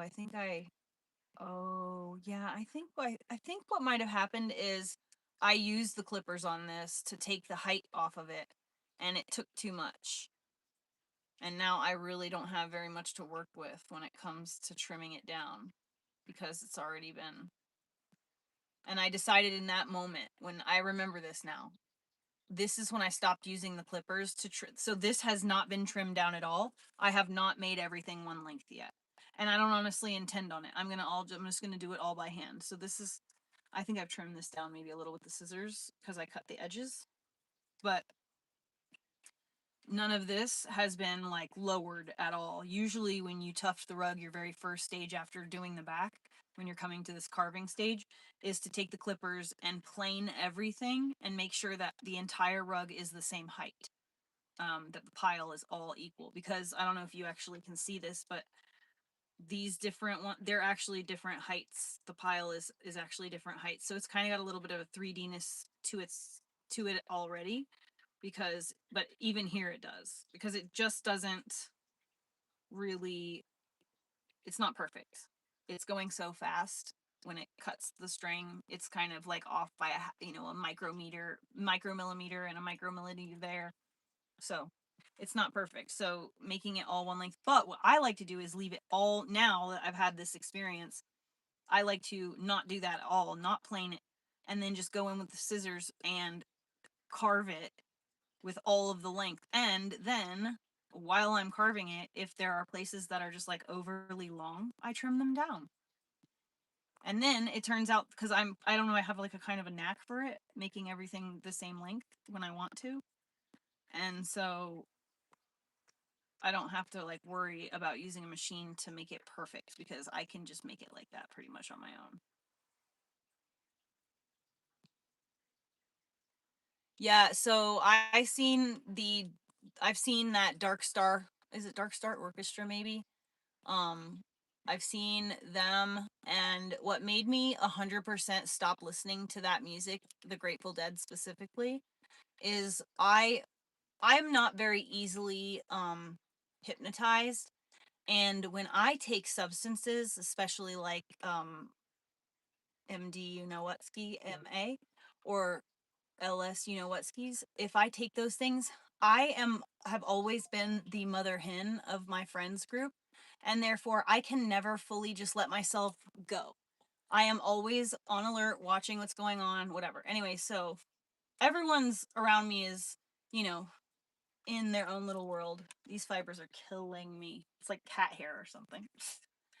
Anyway, everyone's vibing, the music is playing, and the band starts to play the music fast. And I noticed like all the bodies start moving fast. And then they started doing the slow. And the guy was like even leaning down like this. And as he was leaning down and like the music was going to this slower pace, all the people started, all the people started doing like this. And I was just like,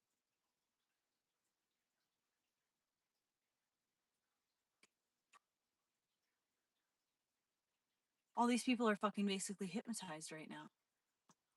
Holy shit. It's true. I knew in that moment. And I had been at that point, I had never really paid attention. I had never had that discernment moment where like my intuition just stopped me and like forced me to like pay attention to what was going on around the room. Usually, paying attention to my little circle and making sure that my people are okay. But everyone, we were just dancing. I was dancing and we were having a good time. And I've also in 2018 was the first time I ever danced in public. I was very insecure my whole life and I'd never been the kind of person to do that. And I went to a big wild show and it was the first time I'd ever been able, it changed my life. It truly changed my whole life. But from that moment in 2019, it was my birthday. I think it was March 14th of 2019. And then fast forward to just before COVID in 2020. And that's the only period of time where I was like going out and like listening to music and doing those types of things and like hanging out with friends and things like that, because I had for the first time in my life shared custody. And so when Elliot went with his dad, I would, I never really did anything bad. I just went dancing with my girlfriends. I wasn't like hooking up with a bunch of guys or anything like that. I was just um dancing and having a good time. But anyways, yeah, so in that moment, I just like my discernment just told me to like stop and look around. And I did, and I was like, holy fucking shit. The music is literally hypnotizing these people. And only a few months before that, I had started listening to this group called Pigeons Playing Ping Pong, and their songs are like catchy and shit like that, and they're kind of good, right? They're fun. But I read this thing where the lead singer of the band talked about mind control and how they intentionally use mind control tactics in their music, and when they're on stage, he said that like they do things intentionally to like hypnotize it. And I was just like, I fucking knew it. I knew it. I knew it. I knew it. And so that's when I stopped going to shows. That's when I stopped participating in that lifestyle, and I really started to take a hard look at the people I chose to surround myself. And coincidentally, the day that the lockdowns happened on March 13th of 2020, I had my gallbladder taken out on that day. Like literally the day of the quarantine on COVID, I was in the hospital having my gallbladder taken out. And because they needed beds for all these people, they kicked me out of the hospital like literally 30 minutes after my surgery. The hospital was empty. Nobody was there. So I entered this COVID stuff thinking already like, oh, this is fucking bullshit because of that situation that I experienced firsthand. But um my discernment started to really pick up, and COVID made it so that I had to no longer, there's no more bars, there's no more going out. And I had stopped like right before that, but there was like zero temptation to do so at that point. Like with my gallbladder happening, everything has happened kind of all at once. Like I stopped going out shortly thereafter, my gallbladder shit happened, and like COVID lockdowns happened. And so everything kind of shut down. And it's almost, I was thinking to myself at the time, I was like, dang, it's like I decided to quit and now nobody can do it. It's kind of weird how that worked out.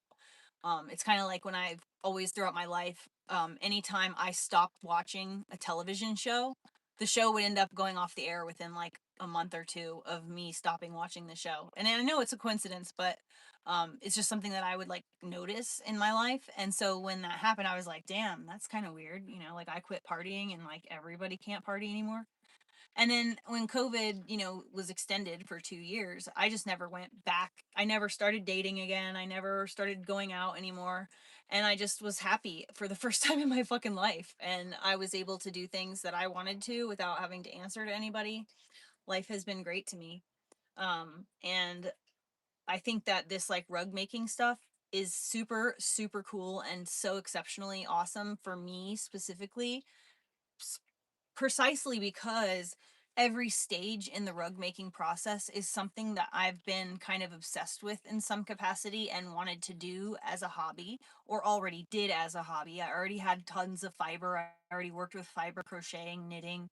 And the funny thing too is the very first hobby I ever did as a child, like ever, my grandma was like, here, do this. You know, I was like maybe 7 and it was fucking latch hook. I made a rug.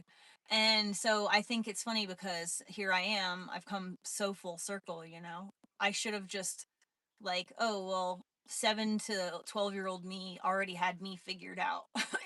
As long as I just kind of live true to that gal, life is good to me. And that's why I stopped leading with my sexuality. I no longer I mean I never was like the kind of girl to try and like manipulate men and stuff. I thought that was stupid and I felt like corny doing it. I can't even watch people kissing on TV. I got to fast forward it. It makes me so uncomfortable. So me doing those types of things in real life myself, it's like not even. I just can't. I just can't. No thanks. Not for me. Gives me the creepies. And I've always been like that. I've been always been awkward and like bizarre about shit like that. And that's perfectly fine. But uh it's been a very easy transition for me to not date men and or women. I don't date whenever I'm not into women at all, so that's kind of irrelevant. But it's been such an easy transition for me and I don't miss it. The only thing that I understand that as I live my lifestyle now that I am truly lacking is a physically strong teammate that can do things that I can't do for myself necessarily. And so if it's literally up to me, it's probably going to go without being done, you know, those types of things. And that's honestly it. That's it. But so that is not enough of a motivation for me to go out and get into a relationship with anybody. Like I could just do without, or I could figure something else out and just be patient until I make enough money to hire people to do those things for me. You know? Oh yeah, golden art. Yeah, so this cat is for one of you guys.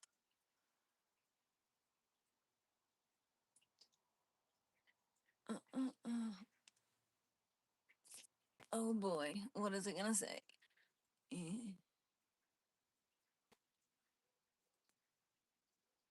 I'll let you have your little comment. Wendy McBride, Marine Corps 8811. Marine Corps 8811, huh? I wonder what they would think about you going around on the internet and talking to people like that. I just showered like yesterday. I didn't shower today because I didn't do anything. But just because someone has dreadlocks doesn't mean they don't shower. I use Vaseline after I take a shower, and that's why I'm 50 years old and I look so young. Can't say that so much for you, though.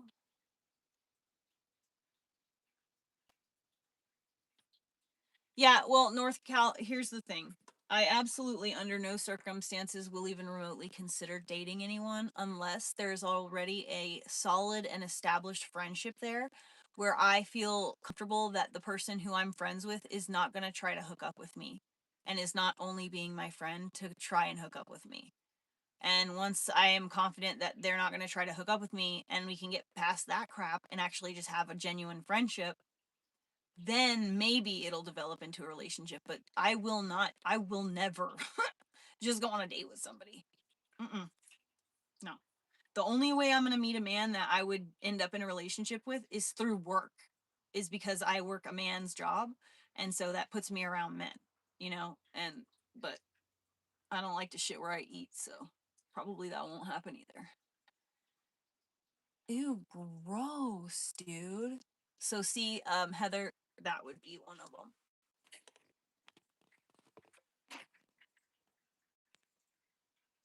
Goodbye. Good God.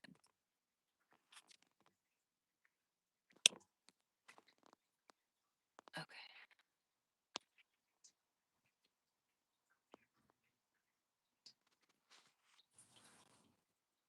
Heather! Oh my God.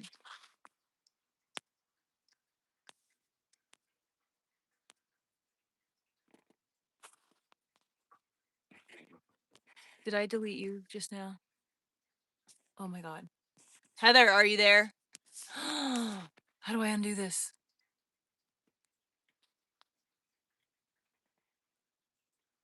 Oh my God.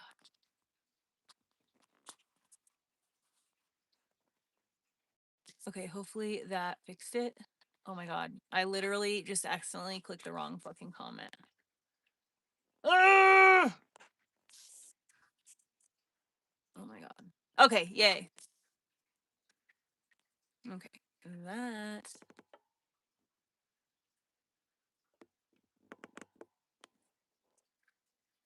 is disgusting. Okay. I'm not really 50. I'm 42. I just like to round to the nearest 10, you know? I guess I could round to 40, but...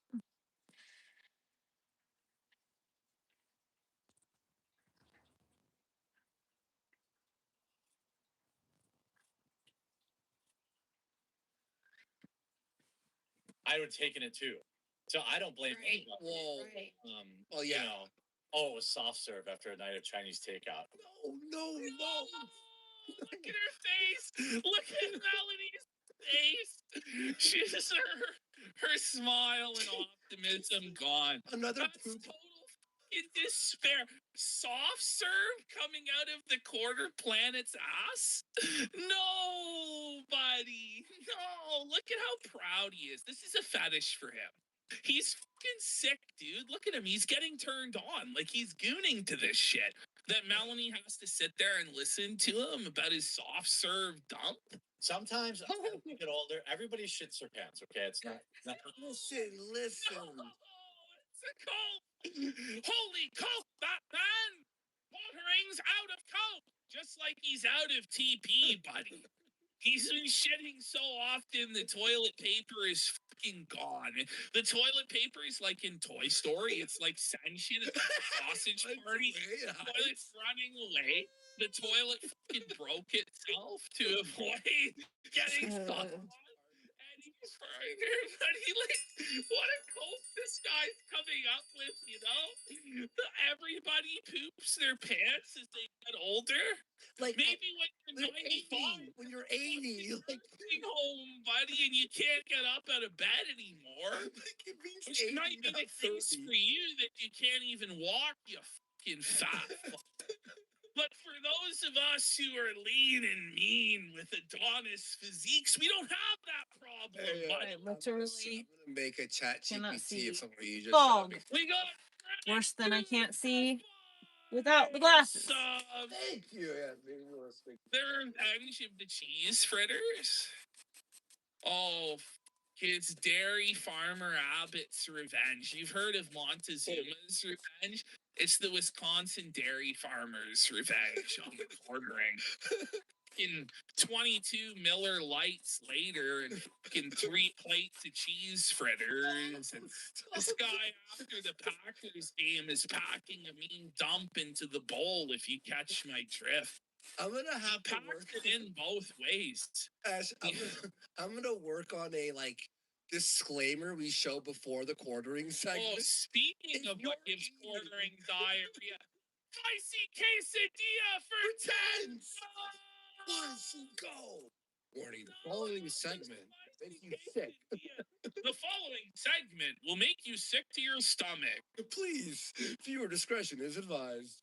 It's true. Sometimes now that I'm older, I know what like our risky foods. So sometimes I'll pre-take an Imodium. Like I know if I'm trapped. Pre-games, bro. He pre-games with the Imodium. And the thing is, like, he tells people this like every week. It's like we all know. You've told us this dozens and dozens. Look at that's the state of Quartering's washroom. The toilet. No. He's saving private fucking poopy out there, man. Like he's seen his comrades go down one by one. Each of them fucking inserted into the unending anus of the quarter planet. Devourer of TP, devourer of Imodium and cheese fritters, you know. And I'm out. I'm not doing that shit. I love ChatGPT so much, dude. Saving private TP. That's like Traveling, I know I get bubble gut really bad. Right. oh, Melody's like, right. Please, God. Melanie, is it really worth it? Just go work at the call center, you know, go work at the pet store. That's where Melanie Mac belongs. Like, I easily see her working at a pet store and she takes care of the puppies and the kittens and the fish. She lives with her parents. She's special, okay? She shouldn't be on a political talk show telling me about the Bible, okay? Get your ass to the pet store, Downey. I think I have a funnier one coming, by the way. I'll just pre-take an Imodium so I don't have to poop on a plane because let me tell you, when you're Here we go. 6'5", Oh my God! Oh, This nod says everything. Watch this. just pre-take an Imodium so I don't have to poop on a plane because let me Watch tell you, this. when you're 6'5", That's a. She was disassociating. She's like, okay, just think of Disneyland. Just think of Disneyland. I'm thinking of Jack Skellington. I'm thinking of Jack Skellington. And Nightmare Before Christmas and Tim Burton and Laura Croft. Yeah. You know, she just keeps repeating it to herself. I'm on the Pirates of the Caribbean ride. I'm on the Pirates of the Caribbean. I'm gonna get through this. I'm gonna get through this. Like, what is wrong with this fucking freak? They clearly don't appreciate this weird fecal sexual harassment of his weird poo stories on the show. He's jack shit. He is jack shit and he's jacking off to this shit right now. Is what's happening. He goons to this shit. There's no reason for this. You know, you might tell this story once. You know, oh fuck, I had a really bad diarrhea this week or something, you know. But to tell it over and over and over again, there's something more to this. Something smells, you know? It really does. This is the. It's not. Saving private TP. There's Quarterings coming for them in the mirror there. Jesus Christ. Sorry. I have too much fun with this shit. Jack Shittington. Oh my God. 5, The 6, poo 6. puns. All these puns are real shitty. Oogie Pooey. Oogie, that's terrible. 300. You're not the squirt locker.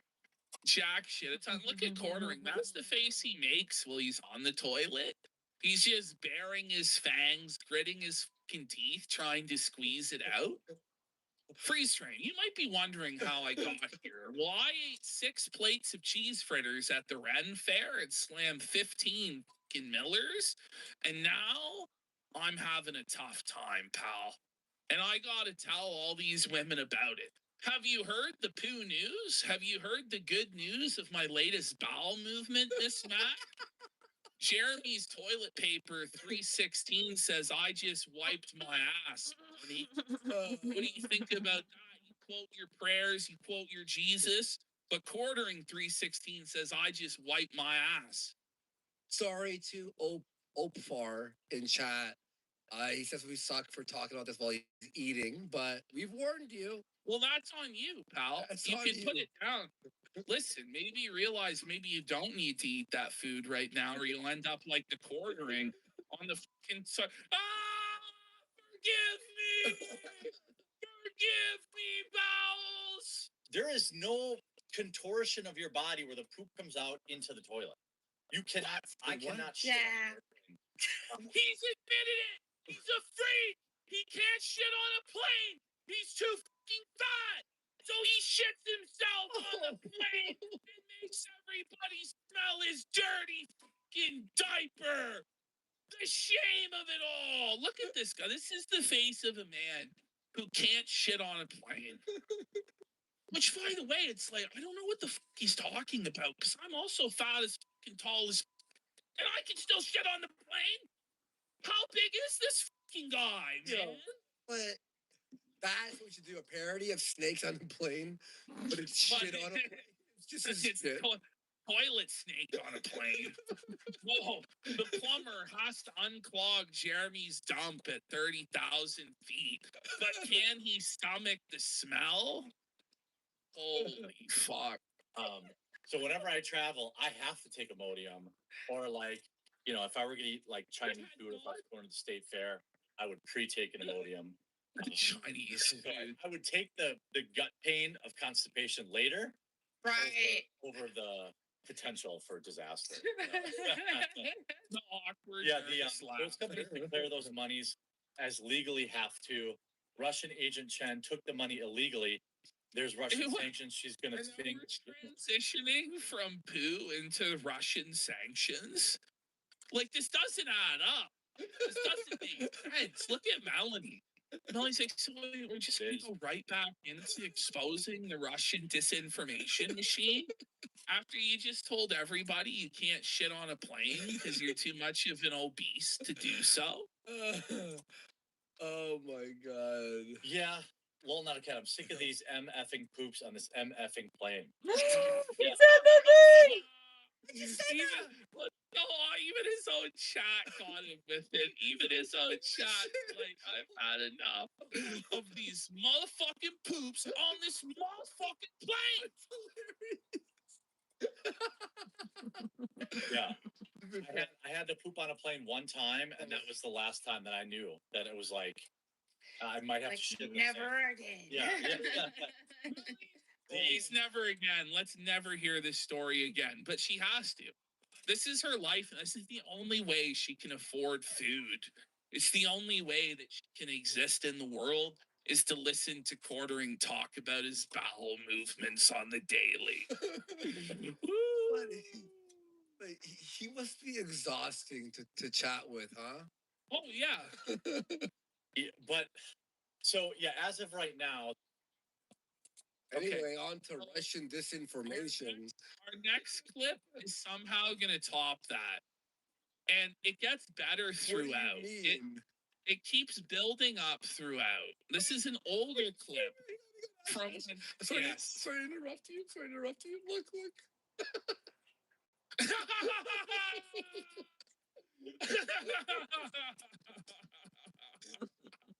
There you go. Melanie Mack and Quartering have done a fusion dance to bring us this AI poster.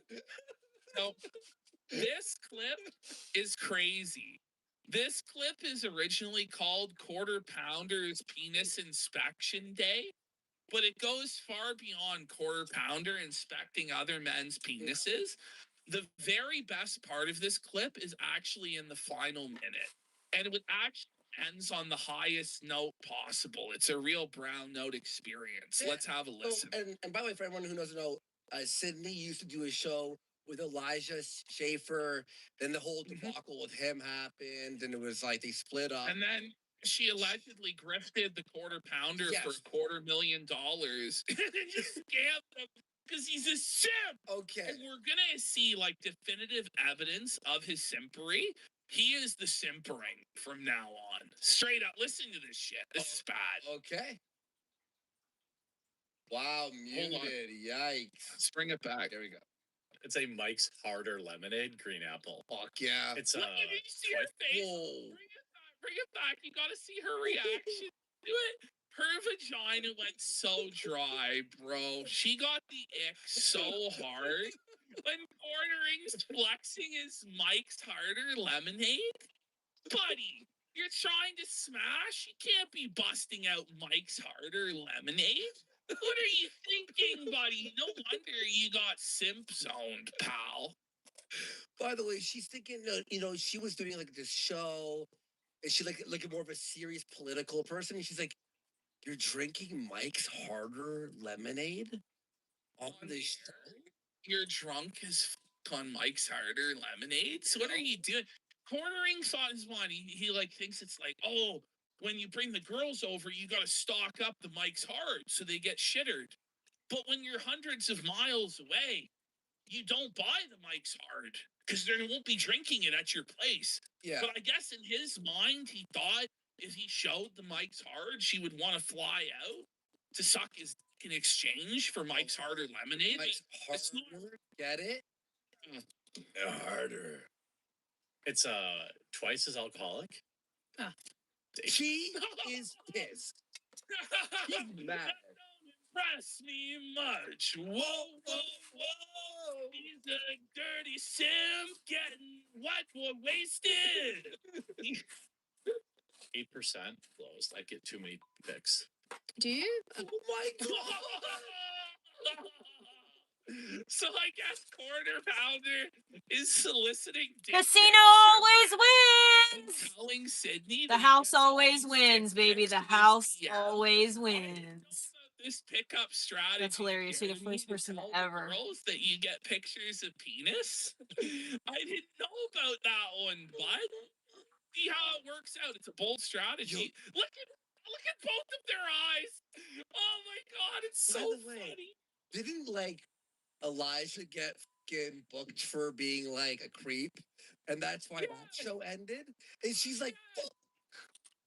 Everywhere she goes, she gets sexually harassed. Well, she's not getting hired for her on-air talent. Let's be honest. Come on. Just loads of them. And they're not great either. They're not great. They're like flaccid. They're like lazy. There's always like three different ways. Oh my god. Flaccid! And Cornering is staring at them. He's analyzing flaccid penis. But he wants hard penises sent to him. He wants pics where they're fully erect, moistening, glistening in the sun. Talking about he wants like get ready. He's like talking about he wants like lens flares, like J.J. Abrams is directing and like The men take those as well, and they're always serious political screamer. Jeremy looks like he got sent. Bring it back. Look into his eyes. He looks like he got sentenced to like 1,000 years in prison or something. Like this is like the look when your dog died, or like somebody died right in front of you, or you saw a fucking ghost. Sydney's just disgusted by it.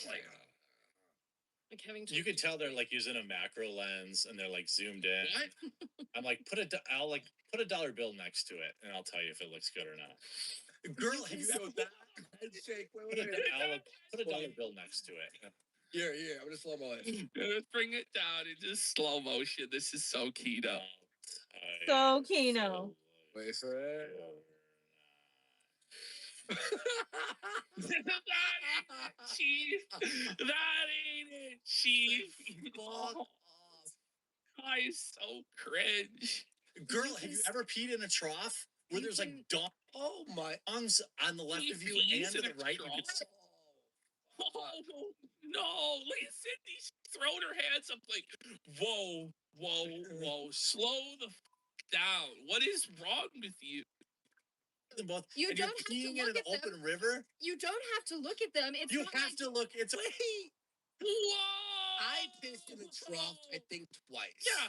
You keep your head like this. You keep your head up. You know what a trough is? It's like a giant games, like at old, like dilapidated, shitty sports arenas. Yeah. They'll sometimes have, like, instead of urinals, a giant communal trough. It's the worst. You have to rock up to and piss, and there's no dividers.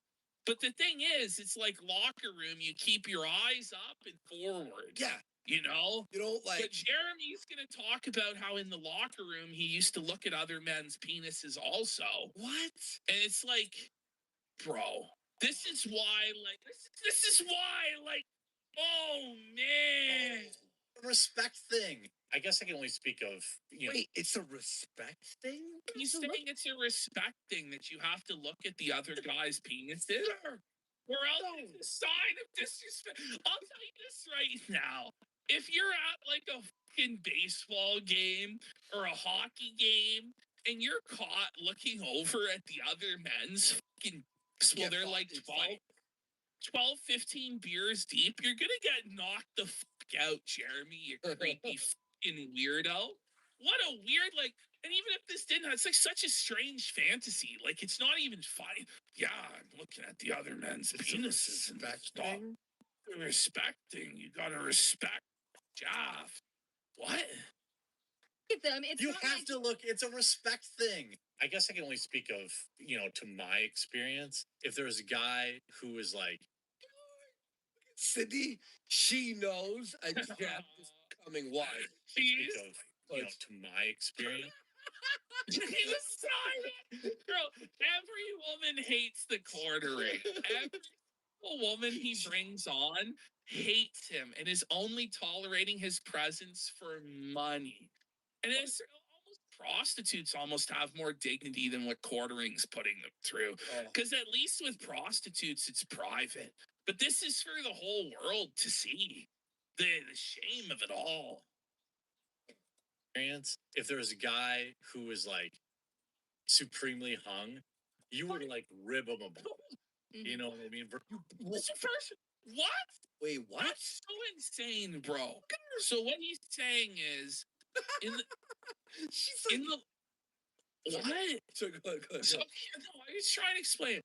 So what he's saying is, in high school, he would look at other men's penises in the locker room and in the showers, and other men would do the same. Which doesn't happen. No. You know, this is not like a normal thing where everybody's comparing fucking schlongs in the shower. I've never experienced that. Never. You know, He's got porn brain. And he's saying though that the guys with the biggest penises, you would make fun of them for having such a big penis and bring it up all the time. And this never happened. Like he's like acting as though penis inspection day was real. What a But fucking all the homo guys on the team would look at each other's fucking dicks. And I guess the guys with he's gonna try and cope that the guys with the biggest dicks are the losers. Oh, I see the cope. The cope is insane, bro. This cope is insane. What the fuck? Was he in Catholic school? I don't know if that even happens in Catholic school. And if it does, it's the priest peeking through the porthole of the shower, the hidden in one-way mirror in the locker room, and the priest is back there, maybe. But I don't think the kids at Catholic school are comparing fucking schlongs. Is he talking about a gay bar? You know what I mean? Like, it's very gay bar-esque. Like, he's gay. He's gay. Weird.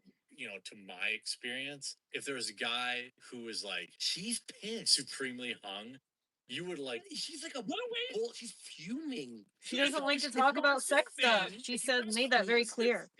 Isn't it? Like, look at how pissed she is. If we get 10 subs for the pissed off I wonder why. I wonder why she left. Yeah, I wonder why she scammed him for his simp box. But what a way to put it, though. A guy that's supremely hung. Okay. About it. You know what I mean? Versus like, be jealous. No, I don't know what you mean. You'd be like, hey, easy. Don't point that thing at me. Is anyone in chat, did anyone have this happen when they were in school? Like, is this something that happens in Wisconsin? Is there any Wisconsinites that can... Maybe it's a Wisconsin thing. Anyone from Wisconsin? Is there anybody here from the formerly great state of Wisconsin that might be... I mean, listen, their team's called the Packers for a reason. They like to pack it in there at the fudge. The Wisconsin people are seething right now in chat. They're saying no. Wisconsin people are saying it's a lie, but are you sure? Are you sure? What I remember high school, the guys who were packing.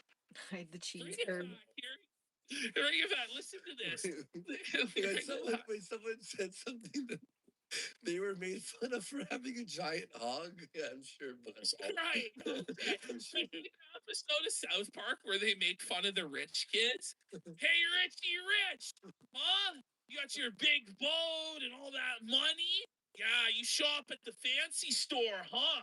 Yeah, some sort of fucking weird loser, huh? Oh, yeah.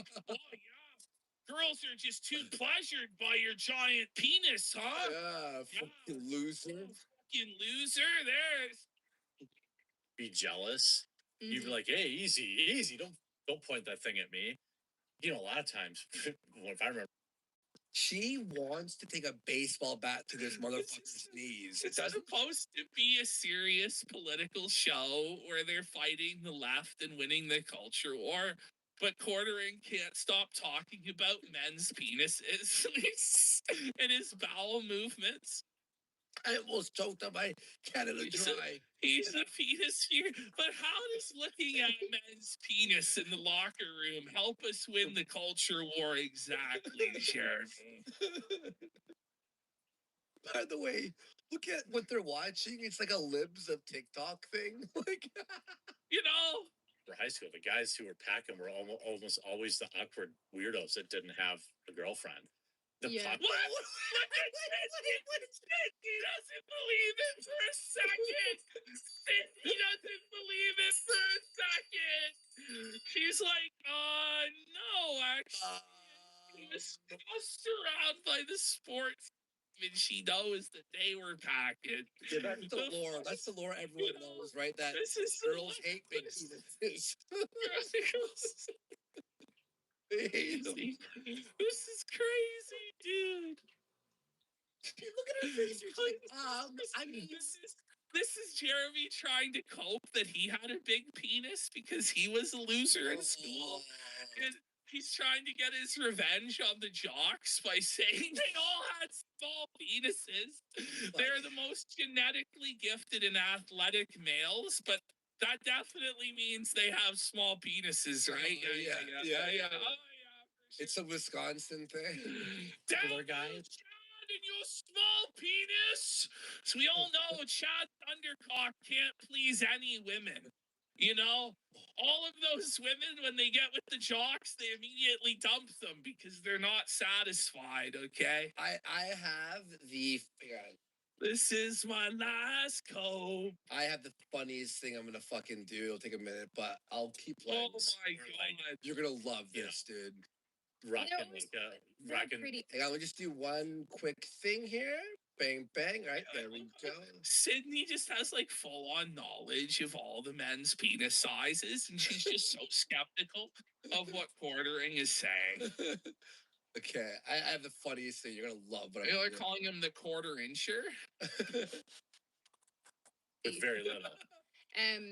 But yeah, it is definitely interesting that you say all of this. And the other thing as well is that, and this is It's very shallow, interesting. and I freely admit this. And you know, who am I to be judging Let it people's physical Yeah. appearances? This is But such a none of them cope, got too. any cuter. There was boys that I went to school with They got fat. who were like, Bald. I think I'm a pretty attractive. Whoa, buddy, the lack of self-awareness is fucking insane. Guys, remember all of the Chads, all of the guys on the basketball team, football team, hockey team, baseball team, all those guys got fat and bald. And, you know, nerds like the Quartering stayed in great shape. They definitely didn't go fat and bald, even though he fucking did go fat and bald. Like, what are we talking about? What sort of an insane cope is like Sydney Watson trying to pander to the fucking incel audience and be like, no, you guys are gonna have your glow up and you're gonna have all the women. Chad, he's gonna get fat and bald. You're gonna have your glow up sitting in a basement, not working out at all and fucking eating fast food. You're gonna for sure. Yeah, the copening. Yeah, very funny. Oh man. Cope. Guys, my current channel base is 4% women. I think I can push that to 6 if I So Cornering's trying to flex that he has an audience of 4% women. And he's saying it's because he's really attractive as a man. And that's why he has such a massive female audience at 4%. As soon as he said 4%, Sydney Watson looked at him like he was the most repulsive, disgusting creature that's ever like slimed on his belly upon the earth. You know? Like, whoa, buddy. More shorts. Your female viewership is what? 4%, 3.7%. Shut up. No, it's not. Oh, she doesn't even zero. believe him. It's like zero. somebody telling you their penis is 2 inches or something. She's like, shut up. It's not. She's laughing. Shut up. You're fucking with me. Look at Jeremy's face, dude. He looks like a fucking meme. Like he really does. Biz, he's that low. What? Laughing at him. She's laughing at him. We have a dictionary definition.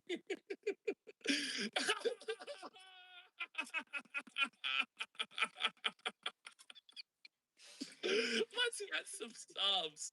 Let's get some subs for that. That fucking that slays me, buddy. That actually did get me to laugh. That's why you hear me typing a lot. I'm on the ChatGPT run today. I love women. I don't Shut know why up. they don't. What? Shout out to the 4 women who watch your. Oh, it's so good. We gotta bring it back. When he says I love women, her eyebrows raise because he just spent the last 10 minutes telling her about how he stares at men's penises and he gets pics. And she's like, but do you though? Do you like women? Like you seem a little bit fruity, you know? I know, Mama. It The is. kittens are It's gone. that low. I know, it's sad. What? I love women. I don't Shut know up. why they don't. What? Shout out I don't. to the 4 women who watch your. Did you see the skeptical look she hit him with when he said he Your- loved women? What? Shout out. What? I love women. I don't know why they don't. There, bring it back one more frame. One more frame. She doesn't believe him. She doesn't believe him. She thinks he's a fucking fruit. What? Shout out I don't. to the 4 women who watch your content. Here's- Here's women privilege. Let me tell you this. If you're a woman who watches my channel, you get whatever you want. Buddy, He's a simp. He's a simp. He's admitting to being a simp. He's saying that. Listen, he's this married, dude. You can't say that. Buddy, this is the ultimate simp alert. Like, it gets even worse somehow. The next sentence he says. No wonder his wife flies out every week. So he's admitting that any woman who watches, if they say they're a woman, they immediately get mod status, all the privileges, everything they want. That's such simp shit. Imagine admitting to that when you're supposed to be like an anti-SJW, anti-feminist channel. Imagine admitting that you put pussy on a pedestal and you're a simp like that. Whoa. That's actually fucking. That's Sydney, so the way pathetic. she's looking at him, she's so disgusted with him. Like, look at that. Yeah, the whole fucking clip, she's like fucking pissed. Pleases me. You know, but you know, I think some you women mock hate. my demographic. I bet you're not over 10% female. Oh no, I have 30% females. Oh, he's hurt. He's rocked, Joe. Oh, he's going up. He's down. Oh, he's finished. He's down. He's down. Oh, he's done. 2, 3. It's the fucking TKO fell. He's helpless. She's like dead serious too. Like looking him right in the eyes. I have a 30%. You know, it's just like, are there no women on the internet though? Like where even she only gets 30%. Women don't care about the political thing as much. Let's be real. Yeah, they're wise on that. Yeah. Viewership. What? I'm trying to up my female demographic. But he just watch Oh my god. creep. What is Like, what is wrong he with this doing, bro? cretin? He is such a creepy dude. He's lucky if this doesn't end in a fucking Me Too. Like, buddy, stop. It's going to one of these days, but he probably makes them sign NDAs, right? I guarantee. You will not discuss when I'm just kidding, it's a joke. It's more like a Me Too scenario. Me Poo Me scenario. Too. Me Too. Conversations are you saying, man, I really want to put a bunch of work into things. And I'm like, Sid, whore yourself out. Whoa! Bring it back. You have to hear that again. This is full on like workplace sexual harassment. Like he's encouraging his employees rather than actually like working hard, trying to be legitimate journalists and legitimate political commentators to just be whores and take their clothes off for money. Because that was what will please the goonering. Oh, okay. Buddy, this is like on the level of what happened with Elijah or worse. I don't really know what happened with Elijah, to be honest. The thing what's crazy is if this is what's happening publicly, what's going on behind closed doors? Mhm. Like, he's comfortable.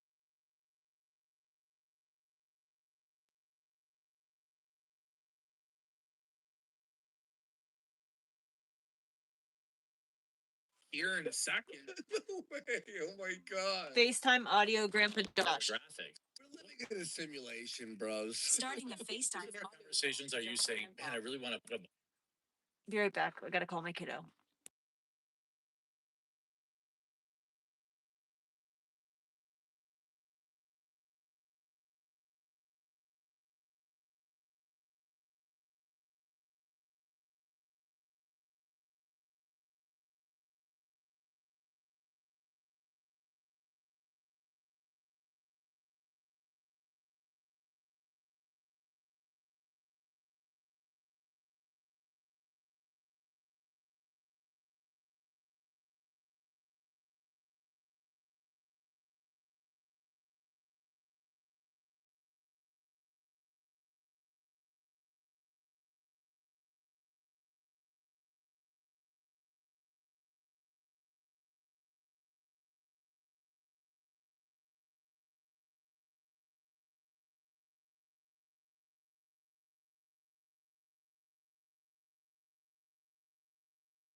Okay, just had a conversation with my ex-husband and my kiddo. Bunch of work into things. And I'm like, Sid, whore yourself out. God. She's not happy. She's not happy about that. She's trying to be a professional political person. She doesn't want to be a fucking like An OF or titty streamer or whatever. Farmer. I don't even know. Like the best charitable interpretation you can give is that he means appeal to the lowest common denominator, do clickbait, farm articles with rage bait, but that's not what she wants to do. Like I really believe with how sexual it's all been that he is telling her to do OF, but maybe there's a more charitable interpretation. But even still, this isn't appropriate to talk to your female employees like this. This is fucking weird, man. But Ash, let's say you want a jacket, right? Are you gonna watch Quartering's co-hosts for your spank material? No. The only person who's jerking off to this is Jared. This is the thing, is this is his own personal goon stash that he pays a lot of money for. And it's like, bro, you could do this like on OF privately. You could burn thousands of dollars a week, but he has to do it in a public setting. It's some sort of weird humiliation fetish or something. Oh, Quartering's on. Better get the lube. He spends like a quarter. No, he spends $250,000 a year so he can get hard to this shit. This is what's crazy. Sometimes you even just text me tits. Maybe this is something. What? What? Guys and girls. What does she fucking like? Demand tits. Tits. Hey, tits. Imagine calling your female employee just tits and they have to answer to it. Like maybe we won Gamergate, bros. I don't know. This is the bold new future we were fighting for in Gamergate and Trump's election, is so that a 400-pound neckbeard from Wisconsin can pay his digital slave to accept being called tits. You know, but it's like, is that really what was worth fighting for? You know, I don't know. I guess so. Like, that's what it was all about. Hey, tits! Get over here, sugar tits! Those can come together on. Yeah. So when I know, like, let's say I go to like a fair, a festival, or something like that, right? I take Imodium. Oh my God, no! He's doing it again! Under those seats, where it's poopy, where it's. Oh my God. What's that? It's like So this is her first time. Yeah, this is her first time being given the treat of listening to Quartering's Under the Seat antics. You know what I'm saying? And she's like, "What? What's that? Look at how concerned she is, dude. Look at how icked out she is in this moment. She's like, what? Is this some sort of pill that you take, or no? It's worse. This is a Walter White in the car yelling at Hank. Sydney, hang up the call. Sydney, hang up the call. For diarrhea. So it like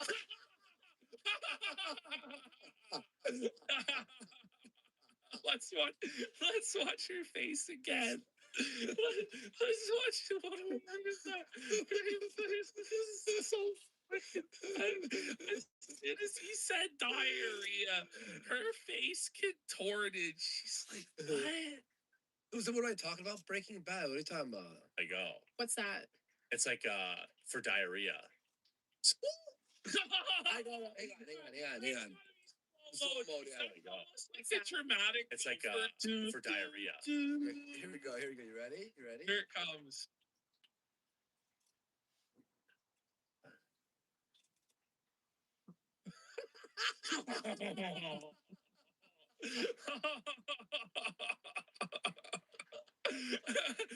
No. Okay, I gotta do So it. right. It's like for diarrhea. It was at this moment she knew that she had to get out of here. She knew this job was not for her. It was too shitty. Oh man. So her jaw drops, her mouth goes agape, and she's just horrified. Bro, why does he do this? Like, it's not been working out. None of these girls f***ed you. None of them went to the fucking mansion, buddy. What are you doing? For diarrhea. So it like Oh, you do not, dude. What is happening? This is I do. devolving. Oh my God, thank you.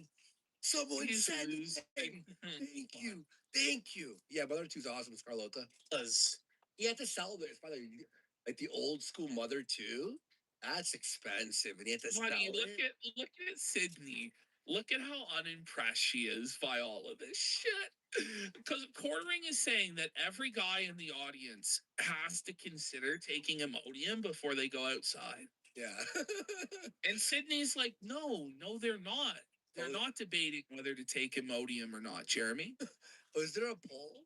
I live, bitch. Yeah. He lives. lives. Come on. You're thinking about it right now. You're thinking like No. maybe I should take some Imodium. So She's like, I'm not gonna be answering this. definitely don't have to number 2. And then you're living the best life until you get, Oh my God. Until, it all slips out. Yourself. Look at her face. She's so concerned, dude. Oh man. There's just such a wealth of this material. Oh, it gets even better. He's just owning this motherfucker, dude. Scrooge McDuck in the laying on him. It really is, though. But it's like, It's just dying. hated from that. This is not information that I needed. Oh my God. It's called a life hack, Sydney. Okay. It just confirms for me that men are revolting. Also, Hey, whoa. Don't put us in the camp with Listen, can you even qualify him as a man? No. He's some sort of fucking weird, obese chimera creature of consumerism, simpery, and obesity. Okay? He's not even a human fucking being. He's nothing but a sad, soulless consumer. I've done the wing on the toilet bowl. Time. Hey, hang on. Look at her face. Oh my God. It just gets better and better. He's done the wing on the toilet bowl. What does that What? The Just wing? confirms Like, I don't even know what that means. for me that men are revolting. Also, I've done the wing on the toilet bowl. Weighing? Like weighing? Look at her face. Look at her face. That's pure revulsion and ick and horror. It's like she just saw somebody get blown to pieces in front of her. Somebody exploded and their intestines sprayed all over her. Oh. Whoa. Time to get the sander. Yes, exactly. That's how I feel. Oh my God, her face. Wait. The sander, I Wing on the told you, toilet bowl. Time to get the sander. Yeah. the ring. He left a ring on the toilet bowl, and it's time to get the sander. Don't talk to a woman does that about mean? that. Buddy, it means that you sprayed diarrhea out of your ass so Oh, it hard dried up. that it left a permanent stain on the fucking shitter. And then you have to get a sand blaster in there. Look at Quarterings. Like, he's like so enlivened by this. You know what that means? He's like finally someone that relates to the struggle. What this means? It means when he takes a slosher and there's shit all over the bowl, he doesn't like use the brush to clean it. He No. just leaves it and lets it harden.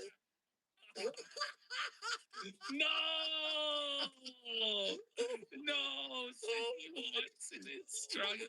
No wonder she ripped him off for $250,000 and ghosted him in the gutter where he belongs. Sander, that's horrible. Yes, exactly. That's how I. The way her eyes are darting around. She's like in a horror movie. She can't believe that this is real life, that this is really happening to her right now. It's so funny, yo. I'm psycho. What did you say? That's heinous, buddy. That's heinous. It's psycho. I hope you're not eating, buddy. Feel. I want to go home and find. Hey, I have to slow mo this thing. Watch this. Beautiful. Wait. Time to get the sander. Yes, exactly. That's how I feel. Watch this expression in slow mo. Here we go. Oh my god. I wanna go home and find like suck I She's pissed. Cornering segments are the greatest thing ever hit our show. I've been laughing so hard since we've been doing this. It's sandpaper and just take that layer. Take that layer Look off. at that. Zoom in on her frown. She's really frowning. It's like Fucking Greta Thunberg here. It's comical. It's like fucking AVGN. It's like facial expression of how bad a game is or Some something. diarrhea dump, right? Oh my god. Skin off. Bushu, What? It's gonna wipe your.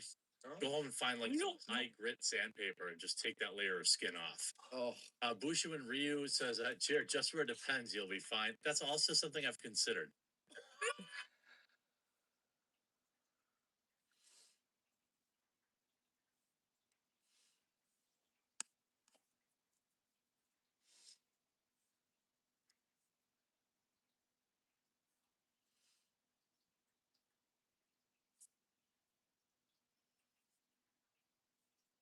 Oh, it smells so goddamn good in here.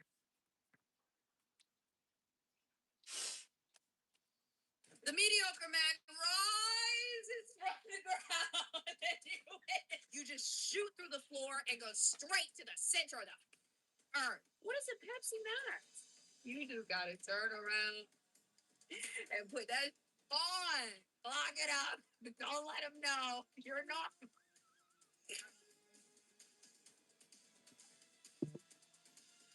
Come on, Wilbur. Tyler Catastrophe is back, and it's going to be a long one. Not because there's that many more updates. Honestly, it's because we just watched like a really long video and stream, and it was like a hangout. Now, I'm coming to you to let you know I lose my mind in this video because it's basically like a day off for me. Okay, Nabber, one of our favorite coworkers, has done the brunt of the work, and I get to sit back and relax here and watch it. So listen, it's my day off. Nabber is hilarious. And I'm sorry, I do think the necklaces are ugly. So just, hey, if you need to clean your room, reorganize some stuff, get something done, walk somewhere, go on a long drive, whatever the case may be, this is your video. Throw it on and get something done today. Have a little fun. Dude, Nabber is literally like a true co-worker to me, like in the YouTube world, that like I walk up to his desk, I'm like, hey man, can we watch your video? He's like, yeah, sure.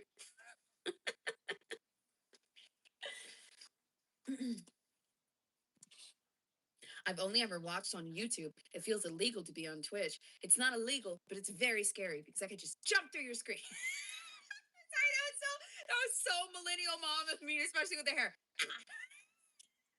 Long before cringy TikTok edits, fan cams being spammed in Twitter reply sections, people were fainting at concerts at the heels of their favorite bands such as the Beatles, Queen, just in general, your favorite artists and celebrities for years outside of the internet and the 2000s have had flocks of fans, and some could be considered stans. There have always been individuals who obsess and dedicate themselves to a famous person, and for the vast majority of people, this type of hyperfixation or hyperfandom is usually relatively harmless and just a fun way for a community of, in a lot of cases, younger fans to celebrate. What I find very interesting about like Stan and internet culture, and even some of you guys that watch me, what people are doing online nowadays, I actually really like.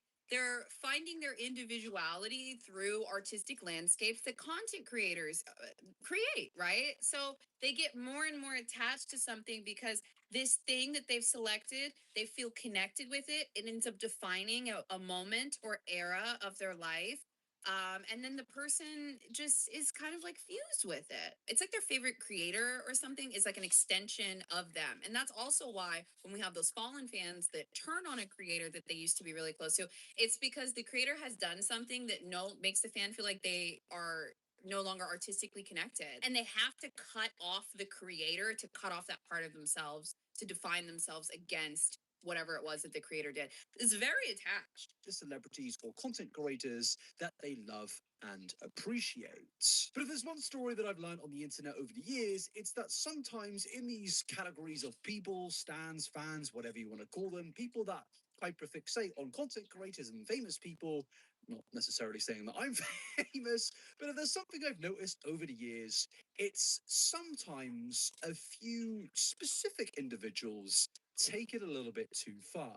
You can think of any fandom, any content creator, any celebrity. Again, I'm not saying that I'm a celebrity, but there are celebrities out there, and you will find instances of someone in a fan base taking it too far and going, well, honestly, just quite crazy. And over the 10 years of being a content creator, I have witnessed this. They're in the room right now. Content creators come and go. Watching my live stream right now.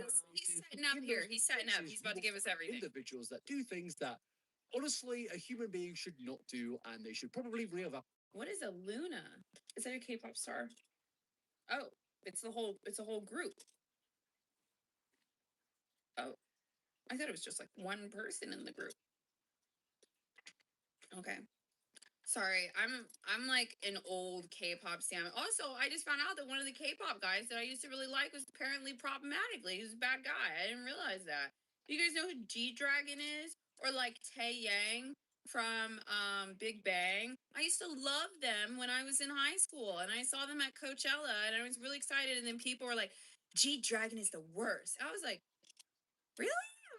That's my child. That G-Dragon was like a defining thing for me when I was younger. I remember being at my grandparents' house and seeing a Big Bang video, but I did get to see them live, which was really cool. It was fun. Girl Not Sungri, dude, Sungri, dude, it's Tae Yang. Thank you very much.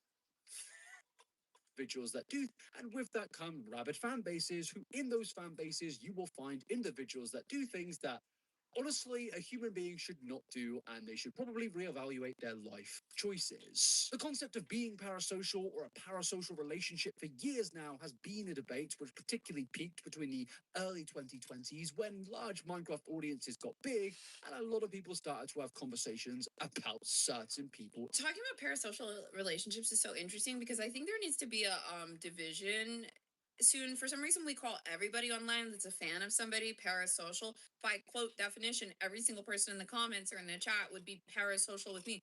I don't think that that's exactly true. I actually think parasocial is an entirely different thing where a person really thinks that there's a one-to-one relationship that's a little bit different. But like I said before, there's also a group of people that define their identity and their culture off of content creators. Some people even identify, they find their identity and their own like culture that they feel centered in by being the opposite of certain people's landscape or design. So anyways, I think there's parasocial, and then I think there's also just the people that are exploring themselves by looking at different media and personalities. Anyways, that's just my thought.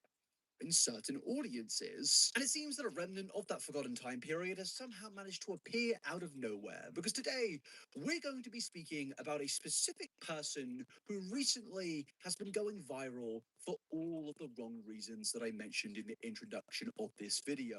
Imagine a fan or a stan at the worst possible extent. Imagine somebody who really does not know when to quit. Somebody who will dedicate their entire life to a content creator that they have never met, to the point of where they are apparently considering moving across continents just to meet this person.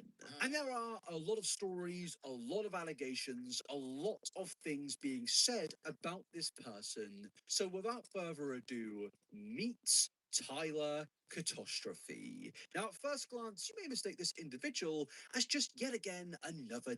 I have to say this. The necklace is ugly. The necklace is ugly. Like, at what point, do you tell, like, if people that are It's anti, because like, all you at what point bitches do you just tell because the person people is you're like, trans, "This everyone isn't put them good." on a pedestal, and now It's they're like, just you using know it what to I mean? manipulate. Like, That's what happens Now, when at you do first that. glance, you may mistake When this you put people on a individual fucking as just pedestal yet and they again are just another dedicated fan choosing running a dedicated fan page. who to sleep with. But as you keep on scrolling through this person's Makes social no sense. media, you will begin to realize the sheer Find nothing but volume trouble and that way. intensity of their content, and that this person is a little bit unhinged in their dedication to a particular individual. And you may be wondering, well, who is this person obsessing over? Who is this person choosing to dedicate their life to? Well, it's this guy.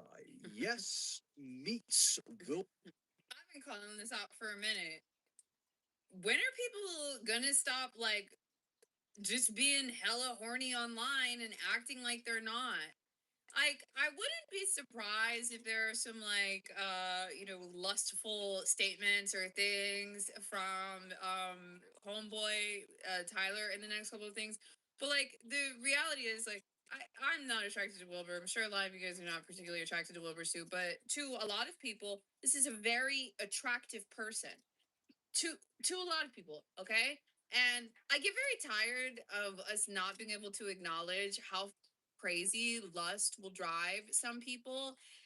And this is a little bit more with like women. The 'cause I irony talked is about it's this with so the Lori Vallow case. trans man It's like as women who's we're obsessed with a taught to be like ashamed of sex, or we're not supposed to talk about sex, or we're not supposed to do things. So like sometimes they'll like women will like hide like how they're feeling, and they'll bury the lust in something else and act like it's something different. So that's a little bit different than this situation, but I just see it as a really common problem where people don't realize they're going crazy. Are because you they think making somebody's hot. So excuses yeah, who actually for is Wilbur psychopaths? Soot? Well, Wilbur at one point was honestly an absolutely beloved culture. Yo, Is Wilbur Soot? Well, Wilbur at one point. I don't know why, but this alone gave me a jump scare. I'm like, no, 2021, mask on, we're back. They're Dream SMP, they're popular. He's taking his mask off. But it was really the Dream SMP where Wilbur garnered a large amount of fame. Because yes, from the Dream SMP, Wilbur started to develop an extremely dedicated audience. He was arguably, in 2020, one of the biggest content creators about. He was simply everywhere, skyrocketing himself to Who are all the Dream SMP members? Or who are the original ones? Wasn't there a list of them before? the case could have just got whiplash. Because yes, of course, Wilbur joined the Dream SMP. Yes, there were. Okay, here they are. I don't even know who all of these are. Okay, if you liked Wilbur Soot, that means that you were horny on Maine. If you like J Slat, you probably date male manipulators. If you like Ted Nevinson, you probably watch a lot of TV. You like a good show. You like a good format. Give me what I'm calling for. Who the else are these people? If you like Dream, wait, what is your personality type if you like Dream? If you like Dream, you want to be the leader. You want to be the boss. You want to be at the front of the group. Who else is there? If you like George, you're kind of a bitch. And you're also horny on Maine. You're a bitch and you're horny on Maine. But like, and also he was a nice guy, but I'm just saying like that. I feel like that's what that demo was. And who else? Tubbo. If you like Tubbo, you're 12. Tubbo was one of the most popular, but all of his fans were like really, really, really young. Yeah. Oh, I don't know. Tommy. Who are the Tommy fans?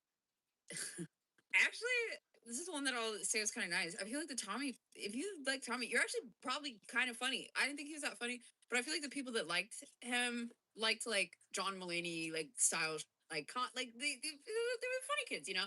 Also, I've met like all of these people before at some point through some Twitch event or something. Everybody's been nice. I don't have any bad experiences with these people. This episode is sponsored by ZocDoc, and listen, I've done a lot of ZocDoc sponsorships, and I have a little personal anecdote to tell you that I think is pretty important. Some of you guys know this, but a couple years ago, I found out that I had skin cancer. And because of the overwhelm of finding a doctor that took my insurance, making the call, dealing with the issue itself, wondering if this mole was cancerous, it took me too long. It took me like 3 years. Because of that, when I finally found a doctor, they had to go in multiple times. It was a very traumatic process, and it was like absolutely terrible. All of that to say, that experience definitely shocked me into realizing, oh, wow, I really need to go to the doctor and get my checkups. It is really overwhelming for me sometimes to do the things that I need to do. And that is why I absolutely love ZocDoc. If it was easier for me to look at a list of doctors and really evaluate their ratings and reviews, or if it was easier to do these things, I probably would have had a simple mole plunge almost 3 years ago. As I get older, I think going to the doctor is one of the best things that you can do for yourself, not only because it's preventative and you can catch things early, but also because the relief you feel when you get any of your physical results back and they're like, okay, You're good for another year, sister. Oh, makes me feel very safe and really secure. ZocDoc is a free service that lets you book your doctor's appointments online. If you live in a big city, you have to be using this. It's so important. All you have to do is go to the website or the app. If the however product you is wanna use free, it, put in you your are the location, product. put in your insurance if you want to, and put in what type of doctor you're looking for, and just start scrolling. Then, once you find the right doctor, you can look immediately through all of their available appointment bookings and book it online. I get upset if I have a doctor that doesn't have ZocDoc on. Please, I don't want to call you. Let me book it from my phone. So look, like I said, it's free. But if you want to let them know where you came from, all you got to do is use my code. It's ZocDoc.com/BozVTW. That's ZocDoc.com/Boz, BOZEVTW. I hate when people try to sell And me with that, it takes us back to the individual known as Tyler Catastrophe. So yes, for the third time, meet Tyler Catastrophe, the person that I briefly introduced you to at the beginning of this video. Okay. It's time to talk about everything to do with this individual. Because yes, in 2026, Tyler Catastrophe has been making a name for himself for pretty much all of the wrong reasons, and it all is attributed to Wilbur. Ew, I know some of y'all ate that up too. Tyler sure did. I know y'all ate that shit up. You know, because it is your birthday. So have a very happy birthday. Hope your life isn't short. But the question is, What? who is Tyler? Well, Tyler is a 27-year-old. Wow, this is terrible. How are you 27 with a millennial bio? Haver of skills, maker of things, and doer of stuff. Tyler Catastrophe, everybody. Self-proclaimed haver of skills, maker of things, doer of stuff. It is incredibly Reddit coded, to be honest with you. That entire bio screams, I'm a millennial Reddit user. Is who Tyler is. And also, yes, Tyler is a major fan of Wilbur Soot. And as I was recording this video, multiple videos have been going viral recently about this man's obsession.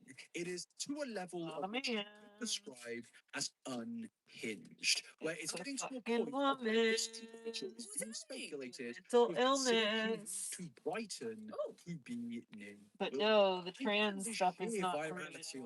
They're individual. It definitely really did totally have me actually a wondering, man inside. how does somebody get to this point? Sure. How does somebody get to a point of where they have basically dedicated their entire well-being in life to one individual, to the point of where they've now defended Wilbur Soot? Yes, I did it. I make rugs. Multiple times, as you'll see in this video. Really has me fascinated to wonder, how can someone get to this point? So what I want to It do smells in so this good in here, chapter even though my is nose is a little explore stuffy. the origins of this individual. And not to garner sympathy for the individual, but to just understand. Because as somebody that does this for a job, sometimes I do get confused with a lot of the people that I talk about.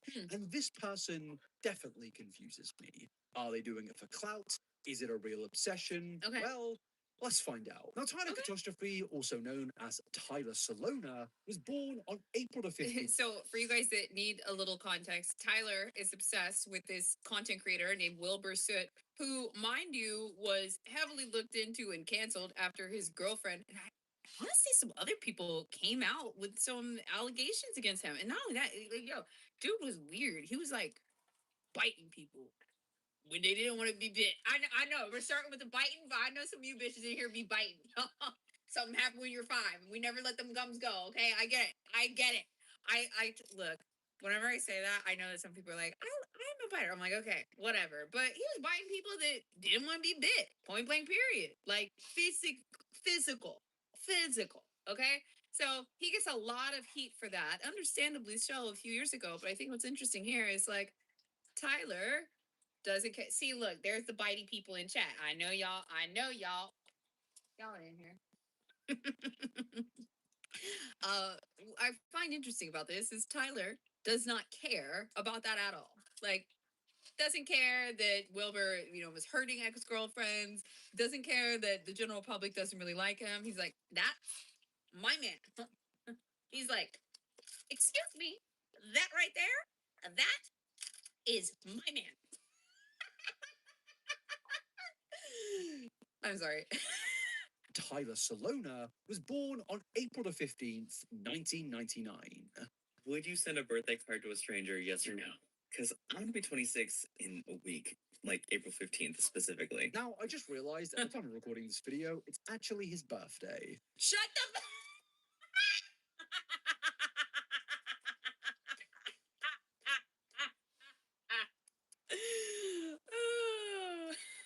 Nothing makes me happier than realizing that like 50% of us all just laughed at the same time. That is the wholeness and that is the oneness that I crave in society. Just those little moments where we all laugh together at one thing.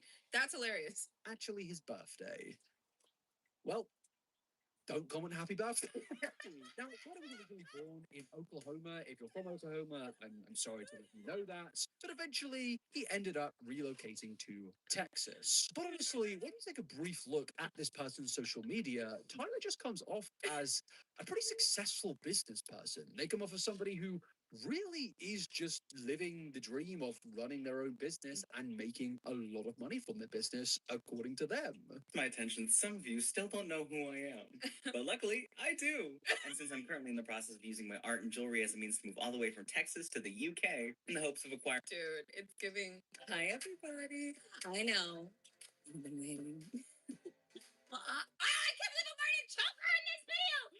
How the is my choker one string and one object, and it looks better than Tyler? I am gonna roast these necklaces because you're talking about some $200, $300. Girl, if you took that little sunflower and put it on this string on my neck, how fire would that be?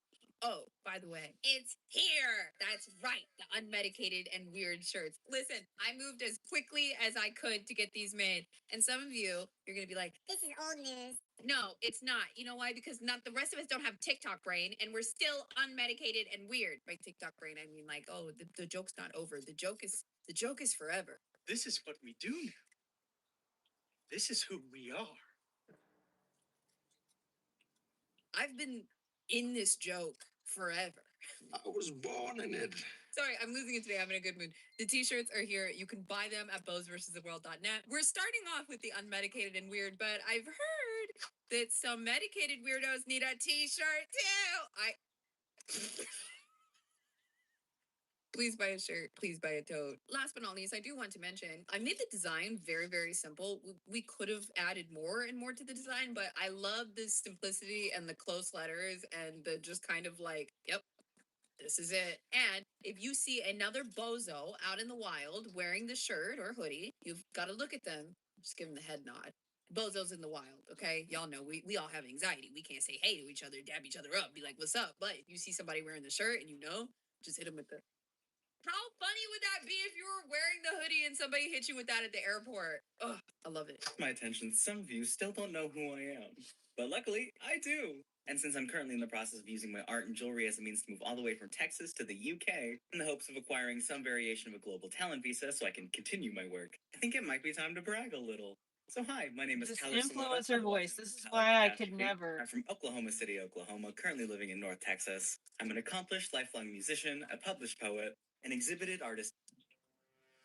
A published poet. Living in North Texas. I'm an accomplished lifelong musician, How are you an accomplished lifelong musician at 26? How are you an accomplished lifelong anything at 26? For the first time in history, the 26-year-olds have caught a stray.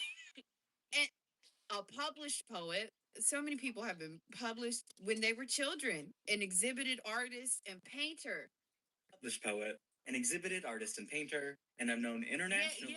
You Lifelong musician, a published poet, you exhibited those in the last video as well. In fact, those are the only paintings that I've seen from you.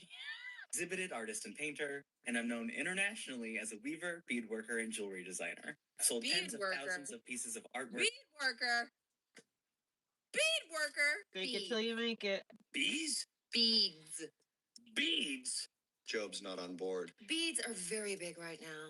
Call an internationally acclaimed sound and light artist, impressionist painter, and beadworker, Tyler Catastrophe, everybody. He's here in the studio. Sold tens of thousands of pieces of artwork and jewelry, both in person and online. I've shipped to all 50 states and 26 countries on 5 continents. Oh my God. A funny guest said, bead worker is a meaningful word in the Native American shut community. the fuck That is up. crazy. If he's Shut like the fuck claiming up about that. Ugh. type I hate that in Native fucking American shit, dude. culture.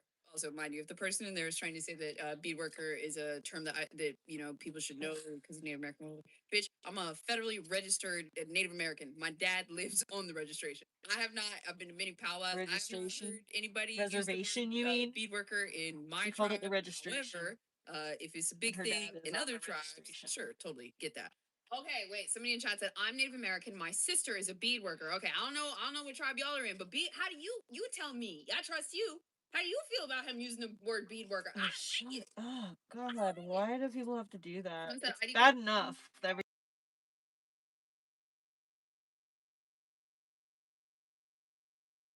This is definitely. Hi, baby. Hold on one second. Let me pause my show and mute the microphone.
Bye, baby. Love you so much.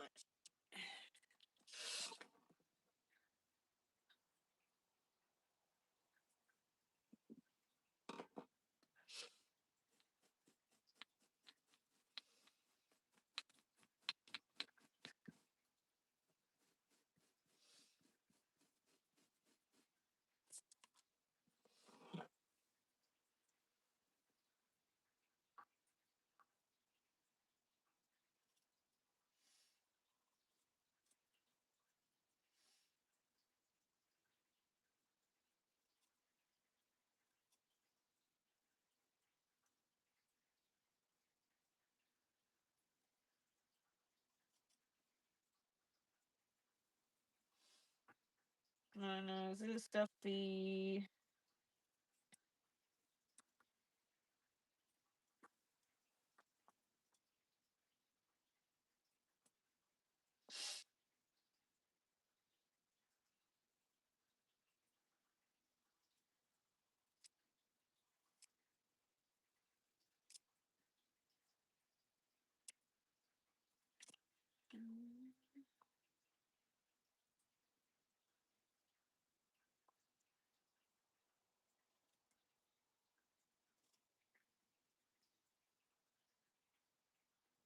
I need to go to bed.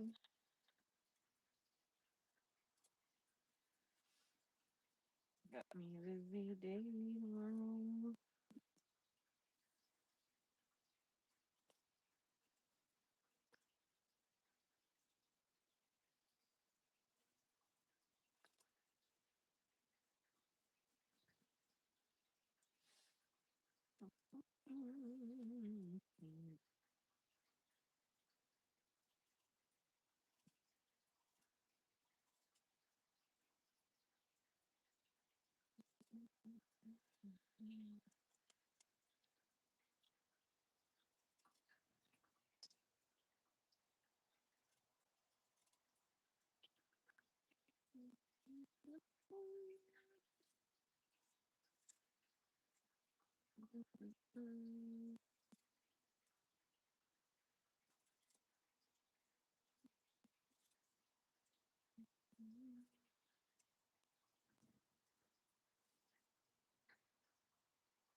I'm not sure why you think I'm gonna let you go, you know where.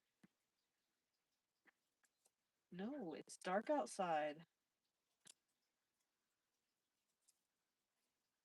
There was literally a cougar. I'm not interested in picking your parts up off the yard. That would be a little traumatizing for me, buddy. I love you.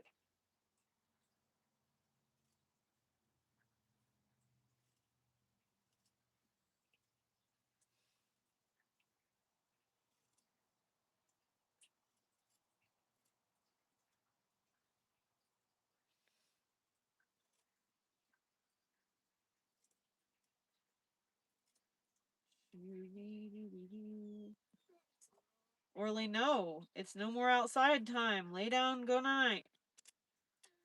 No, lay down, Orly's bed. Dude.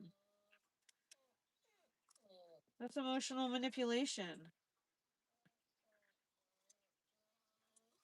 Dude, seriously though?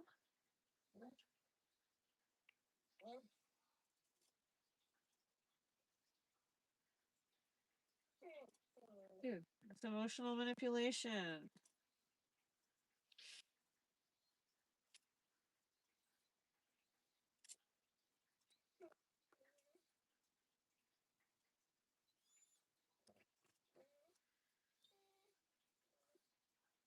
Okay, hold on, man. Let me finish this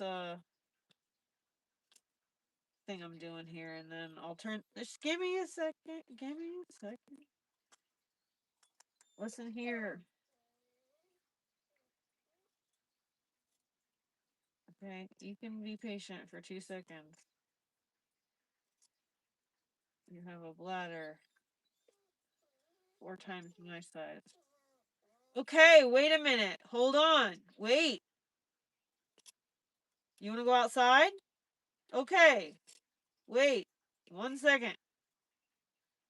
I know you understand what I'm saying. Give me a second. I'm coming.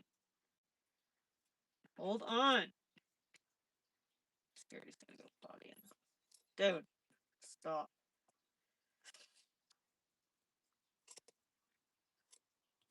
Can't ever deny him a potty trick. I'm coming. I'm like literally trying to go as quick as I can, bro. Okay? I've only got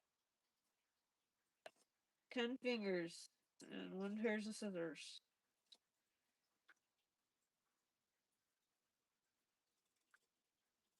Okay.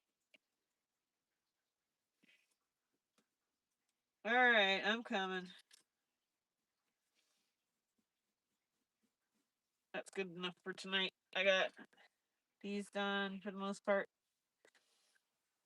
I got this part done. So I have to do this part here still. Good night.